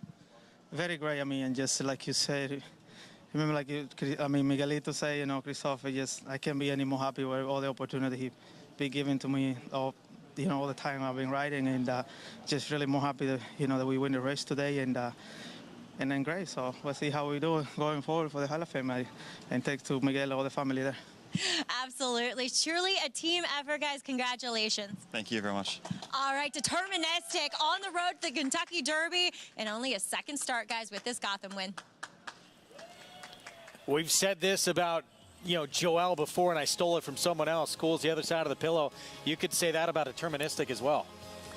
They're a good match. And then you could say in a lot of cases that Joel and any horse are a good match. And I know people are sometimes critical of him, and there are times he can be a frustrating rider. But for my money, when the money's down, there's nobody I want any more than him. I'm not saying Irad and Flavien Prat, and there's a lot of great riders out there, but I'm a big Joel Rosario fan. Yeah, I mean, listen, he delivers rides like this, and honestly, he is one of the best riders of this era. I mean, he just consistently produces horses and puts them in the right spot in situations like this. There are frustrating rides at times where you feel like he leaves a horse too much to do, but consistently in big races, he delivers.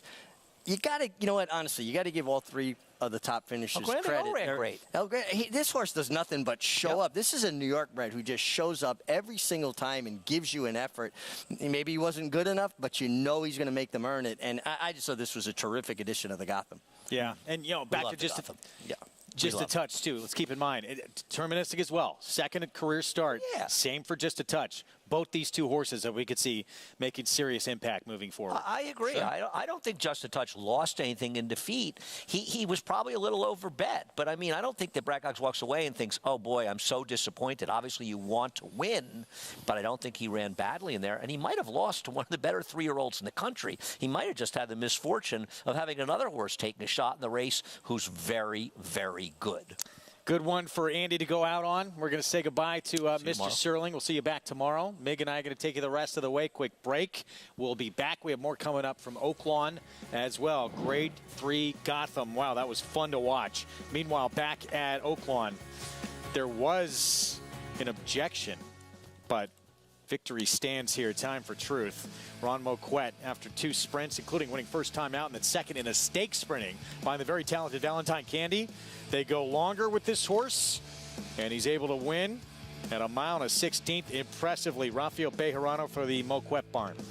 Yeah, the inquiry was focusing on the first turn, whether he had crossed over a bit quickly. I thought that, there was always space between him and the horse inside. I think they made the right call.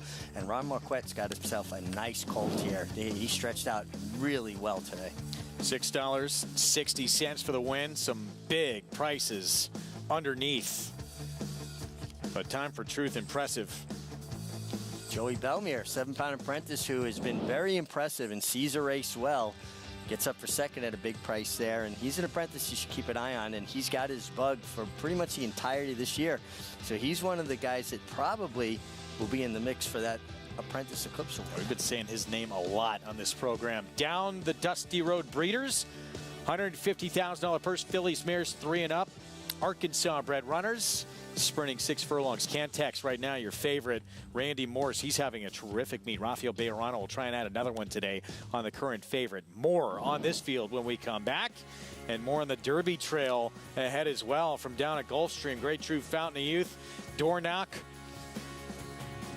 brother to last year's Kentucky Derby winner Mage, making his 3-year-old return to the races. The Remsen winner the last time we saw him.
Back on America's Day of the Races, be part of history coming up this summer. Belmont Stakes, 3rd and final leg of the Triple Crown. This year, it will be in upstate New York at Saratoga Springs. Do not miss it. Tickets for that entire week, that festival, on sale now, right there at belmontstakes.com/tickets. What a better place. There's no better place, I should say, than to have a celebration of racing than Saratoga. You have an American classic, the Belmont Stakes, run at America's classic racetrack. Incredible supporting cards around it and the day of. Racing fans from all over will be there to celebrate our sport. And look, we cover these races for New York, but it's not just us. I think this is one of the developments in this sport that has been one of the most exciting things we've seen, having this race and forced to be moved to Saratoga. Sure. But it's a great change that, had to happen because of the construction going on at Belmont Park. No doubt. And listen, some people may grouse about the fact that it's 1.25 miles instead of 1.5 miles. If you go back through the history of the Triple Crown, it has evolved over time. There were times the Preakness was run before the Derby. They were run at different distances. Originally, the Derby was 1.5 miles, eventually settling at 1.25 miles. And because of the situation, it demanded it. I think it's still going to be an incredible race and take nothing away from any horse that maybe has a shot to sweep all three. It will not be a diminished accomplishment. With what just took place, we have some movement on that Kentucky Derby leaderboard. Let's take a look now with Deterministic vaulting himself onto that list and up to number 4. Again, points, they don't mean a whole lot. We have 100-point races obviously still to come.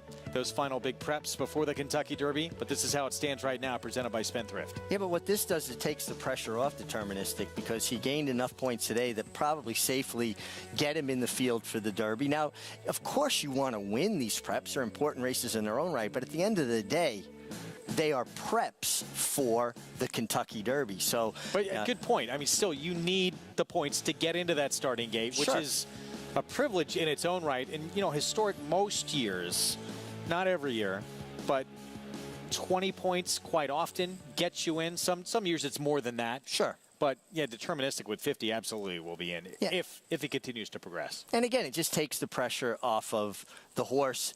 The connections, you know that you're going to make it. Now, what you want to see from the next one, sure, you'd love to win it, but just another good effort to back that up and have him go forward for the Kentucky Derby. He's sitting in a good spot. To do what he did in his second start and show that kind of mental evolvement, maturity from his first start way back in August of last year, I just think this was a terrific effort by him. And again, a lot of these preps right now, they're going longer distances. Here in New York, we cut back from 1 1/8 miles to 1 mile. What do you think about him going a longer distance? I mean, looking at his stride and the mechanics of his stride and just how efficient he moves and how well he listened to Joel Rosario today, was able to break, get position, settle, and wait on his rider's cues. He gives me the impression that he will have no trouble going further. Now, we talk a lot about pedigree. Obviously, his father, Justify, won the Triple Crown. His dam, though, was a turf sprinter. Looking at him as an individual, I don't think he's going to have any trouble doing it. Liam's Map, I'm sorry. Justify, I'm thinking about the horse that was second. Excuse me, my apologies. Liam's Map, also very effective going 1.25 miles. Another big race on the road to the Kentucky Derby, happening down in Florida. Fountain of Youth, Grade 2. Thought we were going to see Locked come back. Not the case. Scratched out of this race, but Dornoch, brother to last year's Kentucky Derby winner Mage, is returning. First start of his 3-year-old campaign. Last time we saw him, what a performance this was in the Remsen. Looked hopelessly beat down on the inside. Sierra Leone passes him in the stretch. He's on the inside. You don't usually come back from this kind of, from this happening in the stretch. He did. No, and look where Sierra Leone's, rallying from. Now, Sierra Leone came back with a big effort last week at the fairgrounds, right? Watch when he gets down close to Dornoch. I think Dornoch kind of lost interest on the lead. Now, when Sierra Leone goes down on top of him, it's like, oh, I still have a challenge. I still have a battle. And he rejoined the battle. Might have been better off staying away from him instead of going down to engage him. But it says a lot about Dornoch's determination and his courage with a horse coming from the outside leaning on him. It emboldened him. It did not make him back off. By a 2-year-old champ, out of a dam who produced last year's Kentucky Derby winner. Obviously, there's tons of pedigree to love with this horse, and there was so much hype about him before he ever ran. Now he's starting to live up to it. Can he continue to move forward now in his 3-year-old debut? We will find out shortly in this Fountain of Youth as he makes his 3-year-old return to the races. Back to Oaklawn. Another stakes race here coming up. 6 furlongs down the Dusty Road Breeders. $150,000 purse ahead. 8-5 favorite Cantex for trainer Randy Morse. Has to work out a trip from the inside, but he's certainly a major player here, getting back with Arkansas breds. Connie K for the same barn here. Manny Esquivel, 5-1 next door, and this horse likes to be forward. Real nice complementing styles from horses from the same trainer, from the same barn. Cantex a closer, Connie K the speed. They complement each other. Well, back on January 13th, this one, Mazingo, was no match for Cantex and Kaboom Baby. And had every opportunity. Really no excuses that day. Is going to have to find a bit more to be competitive with these two. John Court on Hot Springs Bling for Jerry Donaldson. Ponce de Leon, he found the fountain of youth. John Court, just the ageless wonder. Going to have to pull some magic to get this horse to win. 62 years young in the irons there. Rivercrest Girl at 9-1. Putting together a couple of nice efforts. Going to have to run an A-plus kind of effort here. Yeah, one long on the turf last start. So cutting back here to sprinting. The 6 Summer Shoes at 10-1. Yeah, it has races in the past that would be competitive here. Last couple leave a lot to be wanted. We've seen horses, though, that, coming off the layoffs struggle here. Maybe the third off the bench is the charm. Fly Like the Wind won second time out, and then was second to Cantex. This will be the 4-year-old debut. And should have a say in how the race runs. Should be involved early. 19-1 long shot. Counted All Joy. Another one that adds speed to the affair. Just broke maiden last time. And major player here outside, Kaboom Baby, first or second in 10 of 18 starts. Consistent, hard knocking, closing in on $500,000 in earnings, and probably sits the right trip, stalking from the outside. Cantex, though, from the inside post for Randy Morse with Rafael Bejarano. The 8-5 favorite. Down the Dusty Road Breeders, $150,000 purse. Phillies Mirrors 3 and up. Bred in Arkansas when we come back.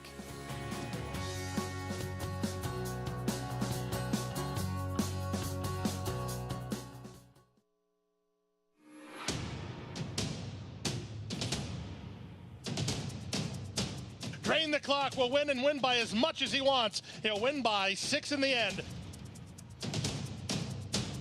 It is Drain the Clock who will bound home the winner in the Bayshore. Drain the Clock, Jackie's Warrior, a terrific finish in the Woody Stevens that goes to Drain the Clock by a head.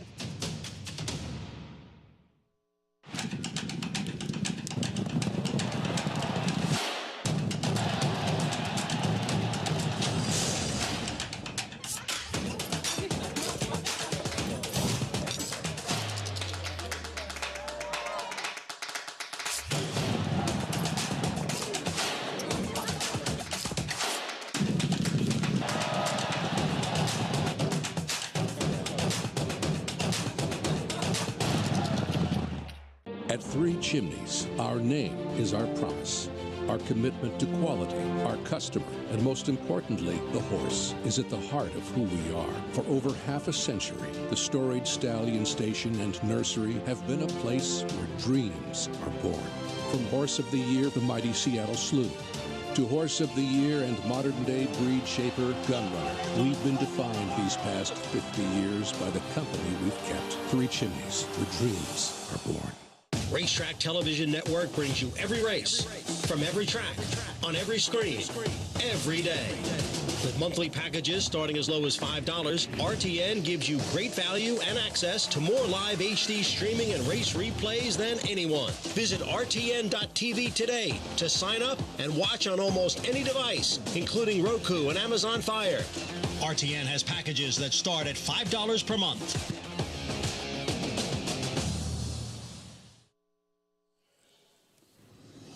Back on America's Day of the Races on our Fox Sports 2 coverage. And Arkansas bred stake coming up from Oaklawn. The Down the Dusty Road Breeders, Fillies and Mirrors 3 and up, 6 furlongs. That right there, the one. Your favorite. Cantex has to deal with that rail today. Has won from the inside post before. Did that last year at this meet. Let's go to Paul LaDuca for more. Yeah, Greg, she did last year from the rail. But, her last 2 races have been a tiny bit confusing because when you look at her last 2 races, she has not broke well. When you look at the 2 runners in here, inside to outside, Kaboom Baby as well, they both have gait issues. And, the one in here, Cantex, is by far the horse to beat when you go with numbers in here. I think Randy Morse has got a very, very good duo here, especially with the 2 Connie K, who kind of got back into form last time, taking the field gate to wire, and wasn't really gate to wire. She kind of laid kind of soft, but I would think today she's on the full send and she can get to the front end in here.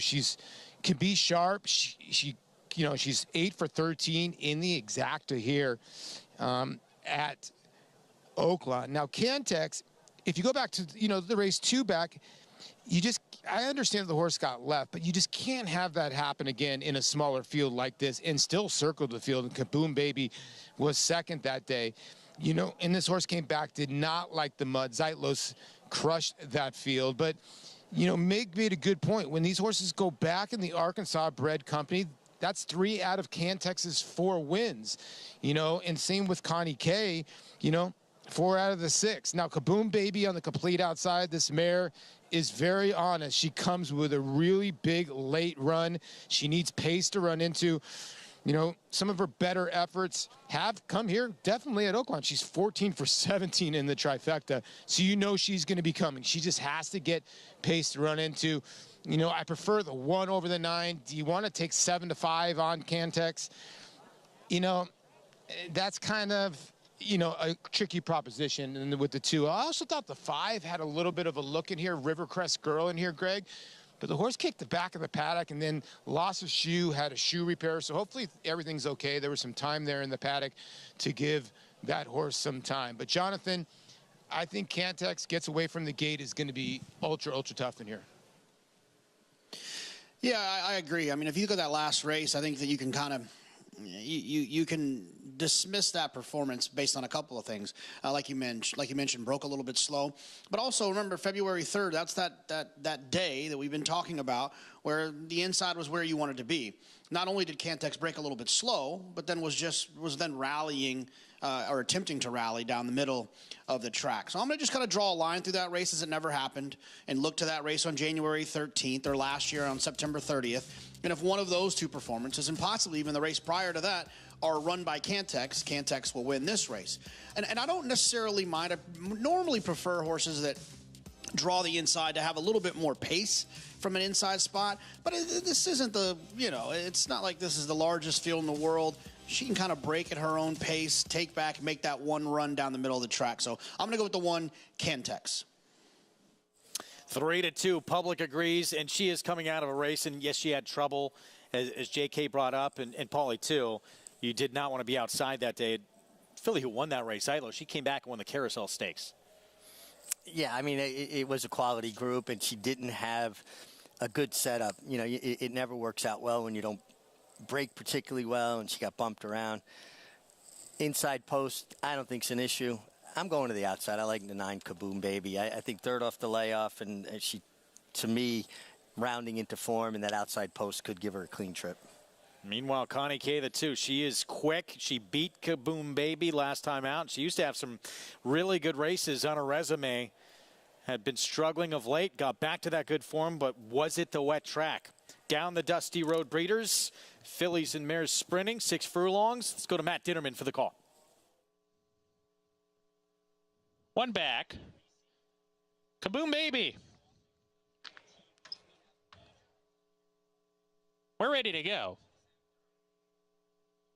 And they're off. In the Down the Dusty Road Breeders' Stakes for Arkansas bred filly and mare sprinters. Connie K out on the lead with Mozingo. Those 2 are quickest. Summer Shoes joins the party on the lead. Is 3 wide and a contentious pace ensues here. Count It All Joy deeper on the course, making it a quartet across the track, approaching the half-mile pole. And Fly Like the Wind is off that quartet, 2 lengths behind, gets a good trip. Cantex is 2 lengths off of her, the favorite. She's 3 ahead of the gray. Hot Springs Bling at the rear with Kaboom Baby. And also at the back is, looks like that's at the back, Hot Springs Bling as they round the far turn. So coming back to the lead here, Connie K still on that contentious pace. Mozingo's right there, sent along from that position. Count It All Joy is deep on the course, turning for home. Summer Shoes gives way. Cantex needs to get going, is shaken up by Rafael Bejarano on the fence. Connie K's in front now, narrowly holds on to the lead, but Mozingo's right there. Cantex trying to move forward from the rail. Coming on late, Count It All Joy's trying to re-rally far outside. Kaboom Baby. Connie K on the outside, Mozingo, and Cantex is finding her best stride now. And Cantex and Mozingo, they're going to hit it together. Cantex won it by a nose over Mozingo, and 3rd was Connie K. Cantex continuing to grind away, coming up the inside, wins as a 6-5 favorite. What a nice mare this is. She broke a step slow from the inside. Rafael kind of hustled her a little bit not to lose contact, and she just came with relentless grinding drive along the rail. Horse that shows heart, determination, not afraid to run inside of horses, and gets up over a very game Mozingo, as well as her stablemate Connie Kay, who they were in a scrum from the start, a pace battle. But here came Cantex. No excuses for Kaboo Baby. Rallied, looked like she had opportunity, didn't change leads, and flattened out in mid-stretch. So Cantex, yeah, back against state-bred runners, and she has been almost impossible to beat against Arkansas Bred Company. Does it again here, and it took just about every inch of that 6 furlongs to get it done. Yeah, now well over $340,000 in earnings after today's victory. And the Arkansas Bred program is so good. You see these horses that basically race almost exclusively at Oaklawn Park. They get the summer off and earning really good money. That was a nice performance. And good to see Connie Kay continue that good, improved form of late. And Mozingo ran a much better race than we've seen lately. Yeah, a very improved effort from her. And what's really nice about these Arkansas Breds, a lot of these horses are owned by their breeders. You know, the same with the Cantex, owned by the breeders. So these are people that have been involved with these horses' lives before they were even conceived, figuring out what stallion to send the mare to, and then the whole process. So congratulations to them. Just a really nice win with a homebred. Is your final thoughts, too, on these two preps we saw on the road to the Oaks for fillies and to the Kentucky Derby with Deterministic? Start with Jody's Pride, though. 3-year-old return for her. That was a really nice return for her. Something to build on as well. And she's just been nothing but a gem of consistency and Deterministic. What can you say? He was good. He's shown talent. But I love the way he matured as much from a mental standpoint as a physical standpoint. Debut, his only start, came back in August last summer. Saratoga overcame a lot that day to win. A lot of people were talking about it. Talk about it even more now after this win in the Gotham. What a job by the Clement Barn to get him ready to win. Jody's Pride, 3-year-old return to the races, runner-up in last year's Breeders' Cup Juvenile Fillies. Successful return on the road to this year's Kentucky Oaks Kinetic Sky. The other Dutrow, part of a 3-win day for Jose Lezcano. Super Chow, back-to-back wins and graded stakes with apprentice Maddie over in the irons. Horse who's tough to ride as well. And Deterministic is firmly on that road to this year's Kentucky Derby for the Clement Barn. We'll see you tomorrow.